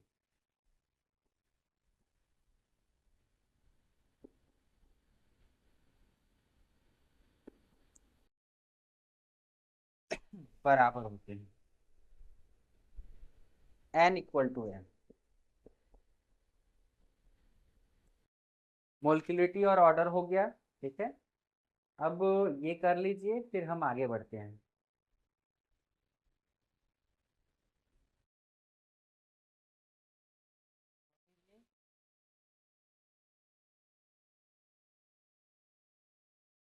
अब जो हम पढ़ने वाले हैं वो हमारा क्या है, इंटीग्रेटेड रेट लॉ है। अब हम पढ़ने वाले जो हैं इंटीग्रेटेड रेट लॉ है, उसको अब हम पढ़ने जा रहे हैं। ठीक है, उसको हम पढ़ने जा रहे हैं।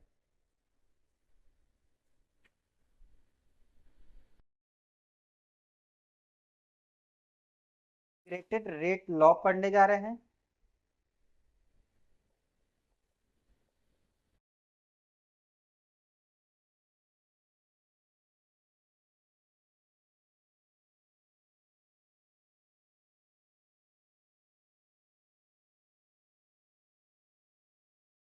ठीक है, अभी इस क्लास में आपको, जिस क्लास में 12th में है, तो वहां पे आपको जीरो ऑर्डर और फर्स्ट ऑर्डर मिलेंगे। केवल जीरो ऑर्डर मिलेंगे और first order, second order nth order ये सब नहीं आते हैं। ठीक है, और यूनिट की भी साथ में बात कर लेंगे। तो अगर मैं बात करूं, सबसे पहले हम जो बात करने जा रहे हैं जीरो ऑर्डर के लिए। अभी तो आपने ऑर्डर सीखा, और जीरो ऑर्डर की जब बात करेंगे, n इक्वल टू क्या होगा, जीरो। अभी मैंने कहा जो रेट होता है, जो रेट, वो डायरेक्टली प्रोपोर्शनल कंसंट्रेशन के पावर n होता है, और इस n को मैंने ऑर्डर लिखा था। चलो अब यहाँ पे n तो दूसरा है नहीं, तो मैं इसको ऑर्डर ही बोलूंगा। ठीक है, और ऑर्डर क्या है इस समय, जीरो है। इस रेट की जगह पे और क्या क्या सिखाया गया था, रेट की जगह पे मैंने सिखाया था डी ठीक है, और ये क्या हो गया, dt। ये अगर रिएक्टेंट के लिए बात कर रहे हैं तो ये क्या होता है, माइनस में होता है। ये क्या होता है, माइनस में होता है। आइए चीजों को समझते हैं, आइए चीजों को समझते हैं। अब हम एक जनरल रिएक्शन लेते हैं, हम क्या करते हैं, एक जनरल रिएक्शन लेते हैं। तो मैंने ले लिया यहाँ पे ए है, और ए जा रहा है, प्रोडक्ट बना रहा है। ए जा रहा है और क्या बना रहा है, प्रोडक्ट।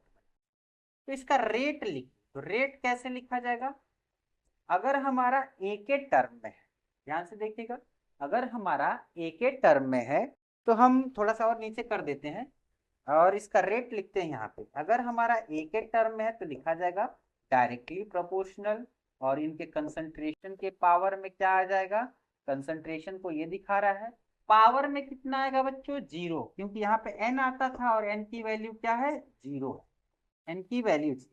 रेट, रेट की जगह पे आप क्या लिख सकते हो, सी की जगह पे ए लिखना होगा, तो लिखा जाएगा डी कंसंट्रेशन ऑफ ए, और ये क्या हो जाएगा, डी टी, और ये हो जाएगा माइनस, और ये हमारा क्या हो जाएगा, इस पे ए पे आ जाएगा पावर में जीरो। अब बताओ, किसी के पावर में अगर जीरो आ जाए, किसी के पावर में अगर जीरो आ जाए, तो हम क्या बोल सकते हैं, हम क्या बोल सकते हैं कि उसकी वैल्यू कितनी हो जाएगी, ये वन हो जाएगा। ये क्या हो जाएगा, वन हो जाएगा। तो ये वन हो जाएगा, तो हाँ एक चीज और छूट गया, इसको जब हटाए ना तो एक कांस्टेंट भी लगाना। ये वन हो जाएगा, तो ये क्या बन जाएगा, डी कंसंट्रेशन ऑफ ए, और ये इधर आ जाएगा माइनस, क्या बन जाएगा, के टी, माइनस के टी बन जाएगा। अब एक चीज और सीखते हैं यहाँ पे, एक चीज और सीखते हैं। सपोज कर लीजिए कि हमारा रिएक्शन जो है जीरो पॉइंट पे है, अभी रिएक्शन हम नहीं करवा रहे हैं, तो इसका कंसंट्रेशन हमारा था ए नॉट। इसका कंसंट्रेशन कितना था, ए नॉट। इसका कंसंट्रेशन कितना था, ए नॉट, और ए नॉट को हमने स्मॉल ए से बता दिया कि ये स्मॉल ए के बराबर है। प्रोडक्ट बिल्कुल नहीं बना था। जब हमने टाइम टी दिया, जब हमने टाइम टी दिया, तो ये इसका कंसंट्रेशन कुछ उधर चला गया होगा, तो ये टाइम टी पे बना दिया ए टी, और ए में से क्या चला गया, एक्स चला, एक्स चला गया। ठीक है, अब अगर मैं कहूं कि अब ये जो चीजें निकाल रहे हो ना, ये जो रेट निकाल रहे हो, वो किसके लिए निकाल रहे हो, टाइम टी पे निकाल रहे हो। जब कुछ रिएक्शन हो रहा है उसके बाद निकाल रहे हैं, उसके बाद निकाल रहे हैं। तो मैं कह रहा हूं कि जो आप बात कर रहे हो यहाँ पे टी लगा लो, यानी टी पॉइंट पे बात कर रहे हो, टी पॉइंट पे बात कर रहे हो। तो मैं कह रहा हूं कि इनका क्या, चलिए इतना हो गया। अब हम क्या करते हैं, डिफरेंशिएशन नहीं, हमें इंटीग्रेशन करना है। अब इंटीग्रेशन कैसे करेंगे, एक चीज और सीखते हैं। ये जब जीरो है ना, तो ये जो हमारा जीरो ऑर्डर रिएक्शन होता है, zero order reaction, zero order reaction, वो क्या होता है, इनिशियल कंसंट्रेशन जो होता है रिएक्शन का, रिएक्शन का जो इनिशियल कंसंट्रेशन होता है, उसके कंसंट्रेशन पे डिपेंड नहीं करता है। तो जीरो ऑर्डर रिएक्शन हम लिख सकते हैं, does does not depend upon concentration of reaction, reaction के कंसंट्रेशन पे डिपेंड नहीं करता है। ठीक है, अगर डिपेंड करता तो ये कुछ न कुछ वैल्यू तो आता, क्योंकि जीरो है यानी वो उस पर डिपेंड नहीं करता। अब आपके पास ये टर्म मिल गया, आप इसका क्या करने वाले हैं, इंटीग्रेशन करिए, इसका इंटीग्रेशन करिए, ये टाइम के रिस्पेक्ट में इंटीग्रेशन करिए। शुरू में टाइम क्या था, जीरो, अब टाइम कितना है टी, शुरू में कंसंट्रेशन कितना था ए नॉट, अब कंसंट्रेशन कितना है ए। अब ये फॉर्मूला बन गया, इंटीग्रेशन बन गया यहाँ पे, ये क्या बन गया, इंटीग्रेशन ऑफ डीएक्स। तो ये क्या आ जाएगा, ये जो लिमिट लगा है ना उनका डिफरेंशियल क्या आ जाएगा, उनका डिफरेंस आ जाएगा, और यहाँ पे टी का डिफरेंस आ जाएगा। तो ये बन जाएगा कुछ ऐसे, ये हो जाएगा ए टी, ये हो जाएगा ए नॉट ए टी, और ये हो जाएगा माइनस ये के, और ये लिख लिया जाएगा टी माइनस टी है, टी लिख लो, और ये जीरो से टू तक जाओ। इसका मतलब क्या है, इसमें से इसको घटा दो तो ये बन जाएगा ए टी माइनस क्या बन जाएगा ए नॉट, और ये बन जाएगा के, और टी माइनस जीरो करोगे तो के टी। ये हमारा जो है जीरो ऑर्डर के लिए क्या है, इंटीग्रेटेड रेट लॉ है। जीरो ऑर्डर के लिए इंटीग्रेटेड रेट लॉ है। इसको उधर भेज दो, इसको जब उधर भेज दोगे तो ये क्या मिल जाएगा ए टी, और ये मिल जाएगा माइनस के टी प्लस एन। ये हमारा मिल जाता है किसके लिए, integrated rate law of zero. Graph बनाकर देखो तो इसके ग्राफ बनाओ, ये कांस्टेंट है, देखो इसको बना दो y, इसको बना दो m, इसको बना दो x, और ये बना दो प्लस c। ये कांस्टेंट है, ये इनिशियल कांस्टेंट, ये इनिशियल कांस्टेंट है, ए नॉट इनिशियल कांस्टेंट है, इनिशियल कांस्टेंट, शुरुआती दौर का कांस्टेंट। अब देखो ये इस यहाँ पे 80 होगा, ठीक, ये टाइम होगा, ये टाइम होगा, टाइम के साथ क्या हो रहा है, स्लोप देखो, स्लोप क्या हो रहा है, नीचे आ रहा है, तो हमारा स्लोप क्या हो जाएगा, यहाँ पे स्लोप हो जाएगा माइनस के। ये हमारा क्या बन जाएगा, ग्राफ बन जाएगा। इस ग्राफ को याद रखिएगा, जरूरी है आपके लिए। चलिए आगे बढ़ते हैं, इसको कर लीजिए।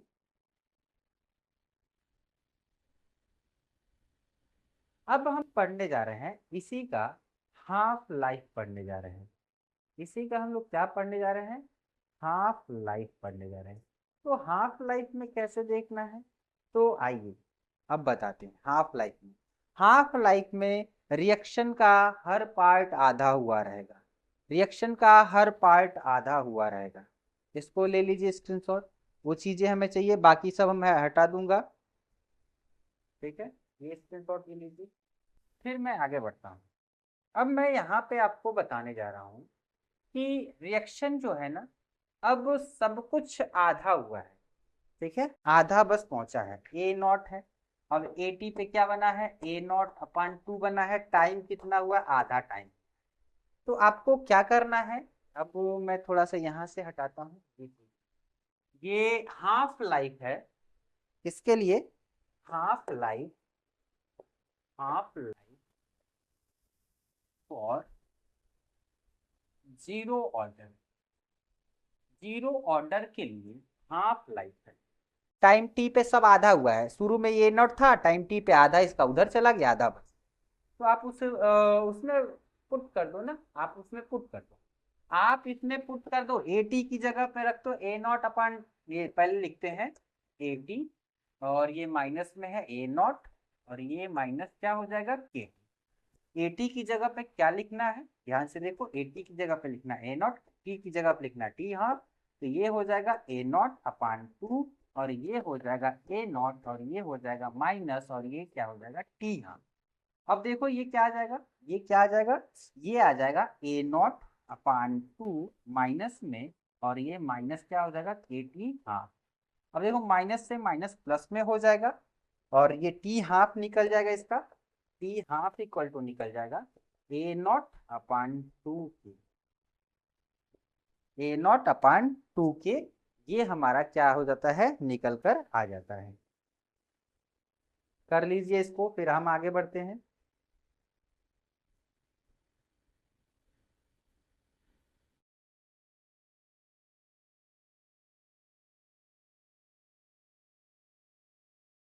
चलिए आगे बढ़ते हैं।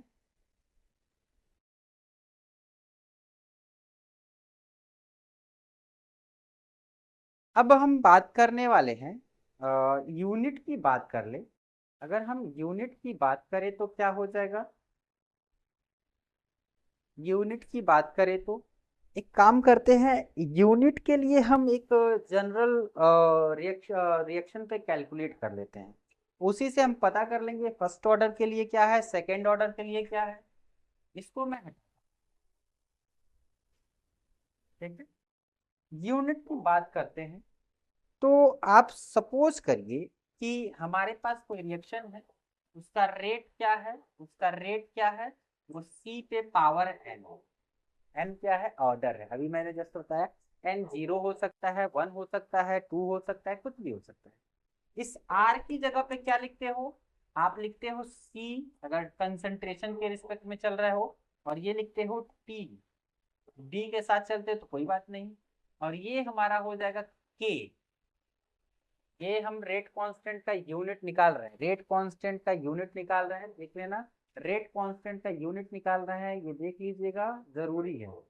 तो अगर मैं कह दूं कि ये के सी पे पावर है, सी का यूनिट क्या होता है, मोल पर लीटर होता है, मोल पर लीटर। नीचे टाइम है तो टाइम को मैंने टाइम ही लिखा है, जिसमें देगा सेकंड में देगा सेकंड में लगाइएगा, मिनट में देगा तो मिनट में लगाइएगा, आप पे डिपेंड है। ये देखिए सी की मैं बात करूँ, तो इसकी मैं बात करता हूँ, जब इसकी जब मैं बात करता हूँ, के हो गया, ये आ जाएगा सी पे पावर एन। इसको भी अभी रोक लेते हैं, और ये भी हमारा क्या हो जाएगा, ये कंसंट्रेशन है, सी लिख लेते हैं, नॉर्मल सी है, मैं डी वगैरह नहीं लिखा हूँ, सिर्फ यूनिट की बात कर रहा हूँ। ये देखो 1 है, ये 1 है, ये एन है, तो इसको ऊपर जाएंगे लेकर, तो के इक्वल टू सी 1 - n/टी। टी को ऊपर लेकर जाएंगे तो क्या बन जाएगा, सी 1 - n पर टाइम। चीजों को सीखिए, सी का क्या होता है, सी की कहानी क्या है, कंसंट्रेशन मोल, मोल पर लीटर, मोल पर लीटर 1 - n, और ये क्या हो जाएगा, पर टाइम। ये हमारा ये हमारा एक जनरल फॉर्मूला आ गया यूनिट के लिए। अभी आपने क्या पढ़ा, जीरो ऑर्डर के लिए पढ़ा ना, तो एन की जगह पे जीरो लिख दो, एन की जगह पे जीरो। मैं इसको हटाऊंगा, इसको आप देख लो, इसको आप देख लो, मैं हटाऊंगा, इसको हटाता हूं, हटाता हूं। अब अगर मैं कहूं जीरो ऑर्डर के लिए आप क्या करो, यूनिट निकाल लो, यूनिट ऑफ के for N equal to zero, यानी जीरो ऑर्डर मैं लिख दे रहा हूँ, जीरो ऑर्डर।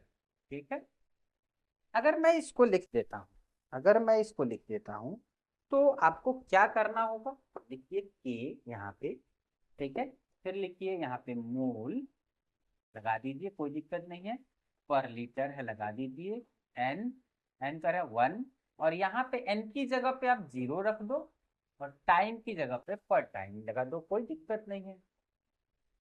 तो हमारा बनकर क्या आ जाएगा, मोल पर लीटर पर टाइम। ये हमारा जीरो ऑर्डर के लिए है, ये जीरो ऑर्डर के लिए, मैं कह रहा हूँ फर्स्ट ऑर्डर के लिए। ऑर्डर किसी भी के लिए पूछा जा सकता है, फर्स्ट ऑर्डर के लिए निकालो। और यहाँ पे मैं लिख देता हूँ के फॉर फर्स्ट ऑर्डर। अगर फर्स्ट ऑर्डर आ जाएगा तो मजे की बात क्या है, ये देखो मोल, और ये हो गया पर लीटर 1 - 1, और पर टाइम ये हो गया जीरो, जीरो तो आपकी वैल्यू क्या हो जाएगी, 1 हो जाएगी। ये क्या होगा, केवल पर टाइम। ये किसका है, ये फर्स्ट ऑर्डर का है। अगर ऐसे ही आप क्या करो, ऐसे ही आप किस में चले जाओ, सेकेंड ऑर्डर में चले जाओ, सेकेंड ऑर्डर में चले जाओ, यूनिट पूछ सकता है सेकेंड ऑर्डर का, कोई बात नहीं, यूनिट तो पूछ ही सकता है। अब देखो, अगर मैं कहूं कि आप यहाँ पे आ जाओ, यहाँ पे सेकेंड ऑर्डर, सेकेंड ऑर्डर, अगर मैं कहूं सेकेंड ऑर्डर की बात कर लिया जाए, तो यहाँ पे निकालोगे तो के इक्वल टू निकल कर आएगा मोल, मोल हो गया, या तो सी पे लगा लो कोई दिक्कत नहीं है, मोल पर लीटर, ये 1 हो गया और ये 2 सेकेंड और ये टाइम हमारा।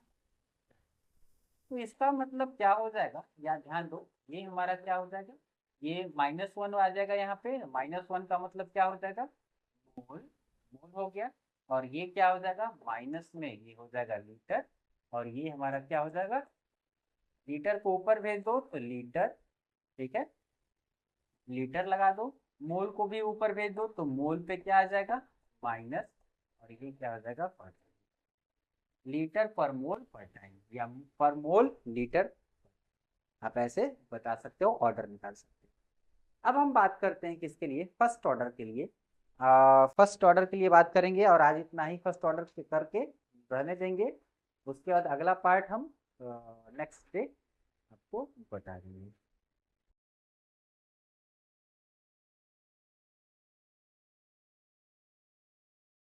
चलिए देखते हैं फर्स्ट ऑर्डर के लिए।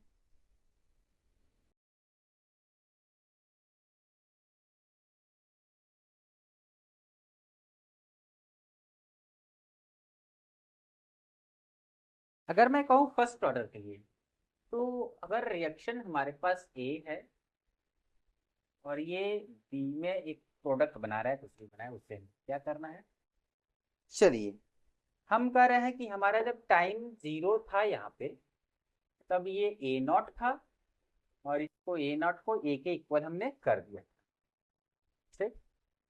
अब देखिए टाइम टी पे हमारा ए टी है, और ए में से एक्स चला गया है। अब देखो, अब हम लिखते हैं D, concentration of, A T पे बात हो रहा है तो ए टी लगा देना, टाइम टी पे बात हो रहा है, और ये हो जाएगा डी टी, माइनस में है ये घट रहा है, और इधर हम क्या लिखते हैं, यहाँ पे हम लिख देंगे ए टी के साथ लिखेंगे, और यहाँ पे ऑर्डर कितना है 1, ये कहोगे सर कहाँ से आया, तो मैंने लिखा रेट, और ए के पावर में 1, इसको हटाए के लगाए, आर की वैल्यू यहाँ पे लिखे, ठीक है, यहाँ से आए। तो अब यहाँ पे अगर देखेंगे, यहाँ पे देखेंगे इनका यूनिट तो कैलकुलेट ही कर लिए, अब ये 1 है, ये और ये दोनों सेम दिख रहे हैं, ये और ये दोनों सेम दिख रहे हैं, तो दोनों वेरिएबल को एक साइड कर लो, माइनस को उठाकर उधर भेज दो, तो उसको लिखोगे तब ये इधर आएगा, तो ये बनेगा डी ए टी, और ये हो जाएगा ए टी, ये 1/x का इंटीग्रेशन बन गया, ये जाएगा उधर तो माइनस के डी टी। अब देखो, अब यहाँ पे इंटीग्रेशन कर लो, कंसंट्रेशन वाले दोनों टर्म एक साइड है, कोई दिक्कत नहीं, शुरू में कंसंट्रेशन कितना था ए नॉट, अब कितना है ए, टाइम शुरू में कितना था 0, अब कितना है टी। जब इसका इंटीग्रेशन करते हैं, मैथ वाले स्टूडेंट तो कर ही लेंगे, जो बायो वाले होंगे उनके लिए दिक्कत होगी, तो मैं उसके लिए फॉर्मूला बताता हूँ। इसका इंटीग्रेशन जो होगा, इसका इंटीग्रेशन जो होगा, इसका इंटीग्रेशन जो होगा वो आता है एल एन ए टी, और ये दोनों जो है ना यहाँ पे लग जाएंगे ए नॉट, ये ए, ये फॉर्मूला हो गया, ये इसका फॉर्मूला हो गया। तो चीजों को अब देखते हैं, यहाँ पे देखते हैं, तो मैं इसकी जगह पे यही लिखूंगा, ये बन जाएगा L N A T A naught, ये हो गया ए, ठीक है। अब मैं आगे चलूं, आगे चलूं तो अगर आगे चलता हूं तो क्या मिल जाएगा मुझे, ये है, इसको सॉल्व करने पे आ जाएगा माइनस के, और ये आ जाएगा टी, के टी, इससे पहले के डी टी का मैं पिछला कर चुका हूं। अब अगर मैं आगे चलूं तो इसको क्या लिखा जा सकता है, तो इसको लिखा जा सकता है ए टी एल एन के साथ, माइनस क्या लिखा जा सकता है, L N A naught, L N A naught minus, ठीक है। अब मैं कहूँ कि इसको उधर भेज दीजिए, तो ये हो जाएगा एल एन ए टी, और ये हमारा क्या हो जाएगा, ये हमारा क्या हो जाएगा, ध्यान दे लो, ये हो जाएगा हमारा माइनस के टी, और ये हो जाएगा ln a0। ये हमारा इंटीग्रेटेड रेट लॉ है बच्चों, इंटीग्रेटेड रेट लॉ है। आप इसे एक फॉर्म में और लिख सकते हो, ln इक्वल टू होता है 2.303 और ये क्या होता है लॉग बेस 10 होता है। इसकी जगह पर रखकर तो देखो मजा आ जाएगा, लॉग 2.303 और ये हो गया 80, ये हो गया माइनस के टी, ये हो जाएगा 2.303 और ये मैं थोड़ा सा हटा देता हूँ, ये हो जाएगा log a0 और मैंने अभी जस्ट बोला ln की वैल्यू होता है 2.303 log बेस 10। ठीक है, अब मैं कह रहा हूँ कि सब में 2.30 से डिवाइड कर, 2.303 से डिवाइड, 2.303 से डिवाइड कर दो, कैंसिल हो जाएगा, कैंसिल हो जाएगा, तो फाइनल आपको मिल जाएगा log 80 माइनस 80 और ये हो जाएगा प्लस log 80 और ये आ जाएगा 2.303। ये आपको मिल जाएगा integrated rate law of first order. आप इस पे ग्राफ बना लो, ग्राफ बना लो, ग्राफ तो ऐसे ही आने वाली है। ये हमारा क्या हो जाएगा ln a0 इनिशियल कंसंट्रेशन। इसके लिए ग्राफ बनाओ, ग्राफ जरूरी है, ग्राफ आपसे बोर्ड में पूछा जा सकता है। ये हो जाएगा log a0, ये हमारा क्या हो जाएगा log 80 और ये क्या हो जाएगा टाइम t, ये क्या हो जाएगा ln t और ये हमारा हो जाएगा t। इसका स्लोप क्या होगा, इसका जो स्लोप होगा वो माइनस के होगा, इसका स्लोप क्या होगा, इसका स्लोप होगा माइनस के अपान 2.303। अब तो ये हो गया हमारे पास, आप इसका एक बार स्क्रीनशॉट ले लो, मैं आगे इसको और कवर करूंगा। ठीक है, जल्दी कर लीजिए फिर मैं आगे बढ़ता हूँ।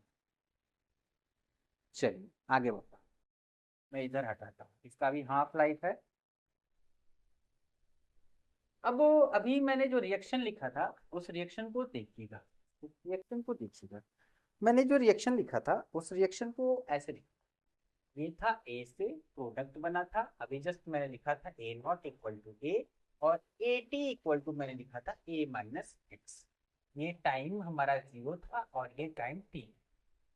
तो मैं क्या करता हूँ, इसको मैं एक बार उठा लेता हूँ। तो बच्चों ln 80 और ये देखो ln a0 और इक्वल टू माइनस 80, ये log m माइनस n का फॉर्मूला बन रहा है। तो हम लिख सकते हैं माइनस के टी और इसको लिख सकते हैं, इसको लिख सकते हैं, क्या लिख सकते हैं log, log कर है ln क्या लिख सकते हैं, ये लिख सकते हैं 80 अपान a0। अब मैं कह रहा हूं कि देखो इनके साइन को बदलने के लिए, इनके साइन को चेंज करने के लिए हम इन दोनों को पलट दे रहे हैं, हम इन दोनों को पलट दे रहे हैं, या यूं कहें ना, यूं कहें तो सब में माइनस से इनटू करें। तो आपका ये मिल जाएगा ln a0 upon A T. इसको समझ में ना आया हो एक बार और देख लो, ये माइनस में होगा तो ये माइनस ln ए टी हो जाएगा, ये प्लस ln a0 हो जाएगा और ये प्लस क्या हो जाएगा के टी। मैं क्या करता हूँ इसको पहले लिख देता हूँ ln a0 और ये हमारा क्या हो जाएगा ln ए टी और ये क्या हो जाएगा के टी। कुछ बच्चों को नहीं आएगा तो मैंने इसीलिए बता दिया। अब देखो ये log m माइनस n का फॉर्मूला बन रहा है, तो के टी इक्वल टू क्या हो जाएगा ln a0 अपान क्या हो जाएगा, ये हमारा हो जाएगा ए टी। लॉग को आप चेंज कर सकते हो तो क्या आ जाएगा 2.303 log a0 अपान ए। आप चाहो तो टी को इधर भेज लो तो टी आ जाएगा इधर, या के को चाहो तो के को भेज लो, कोई दिक्कत नहीं है, आप जिसको भेजना चाहो उसको भेज दो, कोई दिक्कत नहीं। के को चाहो तो के को रखते हैं यहीं पे, अभी आपको चीजें और बता देंगे। अब कह रहा है ध्यान से सुनना, ए नॉट को मैंने क्या रखा है ए, तो रख दो यहाँ पे 2.303, क्वेश्चन लगाने में मदद मिलेगी इससे। लॉग a0 इक्वल टू हमारा क्या हो जाएगा यहाँ पे, ए हो जाएगा, ए टी इक्वल टू क्या हो जाएगा, ए में से कितना पार्ट दिया है माइनस एक्स और ये हमारा क्या हो जाएगा। अब मैं थोड़ा सा और आगे चलूंगा, मैं उसको हटाऊंगा, उसको हटाऊंगा और आगे बढ़ूंगा। ये आपके लिए जरूरी है, क्वेश्चन लगाने के लिए, क्वेश्चन लगाने के लिए बहुत जरूरी है, काम का है। ठीक, आगे चलते हैं। ग्राफ मैंने बना ही दिया है, ग्राफ मैंने बना ही दिया है। तो अगर मैं आगे बात करूँ तो, आगे बात करूँ तो क्या मिल जाएगा आपको, और चीजें देख लिया जाए। हाँ चलिए अब आगे देख लेते हैं। ये चीजें याद रहनी चाहिए, ये चीजें याद रहनी चाहिए। अभी इसके हाफ लाइफ बताना है, इससे हाफ लाइफ बताना है, हाफ लाइफ का काम में यूज करेंगे। और एक चीज और मैं बता देता हूँ, एक और फॉर्मूला बता देता हूँ। अगर आपको परसेंट ऑफ कंप्लीशन दे दे कि इतने समय में इतना परसेंट आप कंप्लीट हुआ है, ठीक है, 75% या 99%, उस समय आप क्या करेंगे, उस समय आपके लिए एक फॉर्मूला मैं बता देता हूँ सीधे।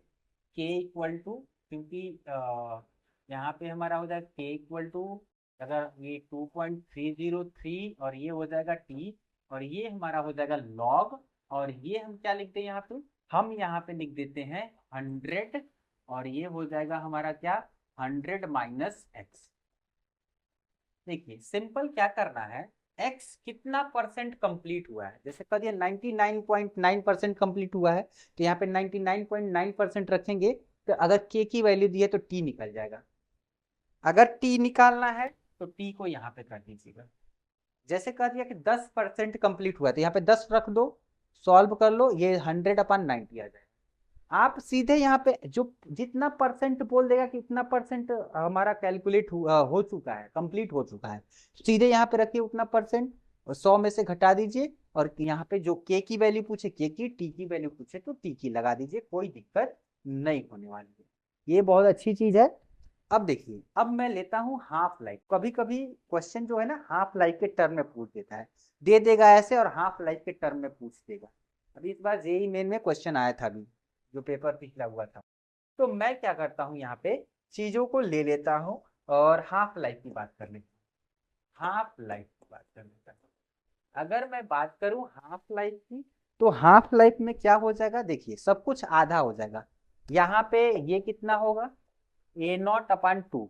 टाइम कितना हो जाएगा, यहाँ पे मैं लिख दे रहा हूँ 80 इक्वल टू हो जाएगा, आधा रिएक्शन कंप्लीट हुआ है, और ये ए हो जाएगा A0/2। और टाइम हमारा कितना हो जाएगा, टाइम हमारा कितना हो जाएगा, ध्यान से देखिएगा, टाइम हमारा हो जाएगा टी। हाँ, तो कुछ नहीं करना है, आप रिएक्शन में रख लो, इस रिएक्शन में रख लो या इस रिएक्शन में रख लो, जिसमें अच्छा लगे इसी में रखकर पहले चेक करते हैं कि टी की जगह पे क्या आ जाएगा, टी हाफ आ जाएगा। एल एन की जगह पे मैं लिख देता हूँ, एल एन हो गया, A0 हो गया, और A0 ए टी की वैल्यू क्या है, A0/2। ठीक है, A0 से A0 कट जाएगा, ये हो जाएगा टी हाफ, और ये आ जाएगा लॉग ln2, और ये आ जाएगा ln2 आ जाएगा, और इधर ln2 ही है। ठीक है, और ln2 की वैल्यू कितनी होती है पता है, 0.693, ये फॉर्मूला। और मैं टी हाफ को इधर भेज देता हूँ, तो ये हो गया टी हाफ, और ये आ गया टी। ये हमारा बड़े काम का है बच्चों। टी हाफ पे डायरेक्ट क्वेश्चन पूछता है, टी हाफ पे डायरेक्ट क्वेश्चन पूछता है। अब आप चाहो तो आप यहाँ से टी हाफ को, यहाँ से एक और फॉर्मूला बना सकते हो, ये टी हाफ इधर आ जाएगा, तो ये हो जाएगा ln2/। एक काम कर सकते हो, ये भी फर्स्ट ऑर्डर के लिए है, ये भी फर्स्ट ऑर्डर के लिए है। अगर इनमें और इनमें कंपेयर करने के लिए दिए थे कि इतना परसेंट हमारा ये कंप्लीट हुआ है, और टी हाफ बता दो, सीधे के की वैल्यू उठाकर वहां पे रख दो। के की वैल्यू जब वहां पे रखोगे तो ये बनकर आएगा ln2, और ये हो जाएगा टी हाफ, होगा कि नहीं होगा, और ये कितना हो जाएगा 2.303, और ये हमारा क्या हो जाएगा टी, ये हमारा फर्स्ट ऑर्डर वाला, और ये फर्स्ट ऑर्डर का हाफ वाला। ठीक है, और ये अगर ln में है और ये log में है, तो आप log वाला वैल्यू रख लेना, या तो ln वाला इसका रख लो। अगर ln वाला रखते हो यहाँ पे, तो ये चीजें हट जाएगा, ln आ जाएगा, और ये हो जाएगा क्या, 100/100 - x। आप चाहो तो यहाँ पे इसकी वैल्यू रख सकते हो, कितना रख सकते हो, 0.693। आप चाहो तो इसकी वैल्यू रख सकते हो कितना, 2.303।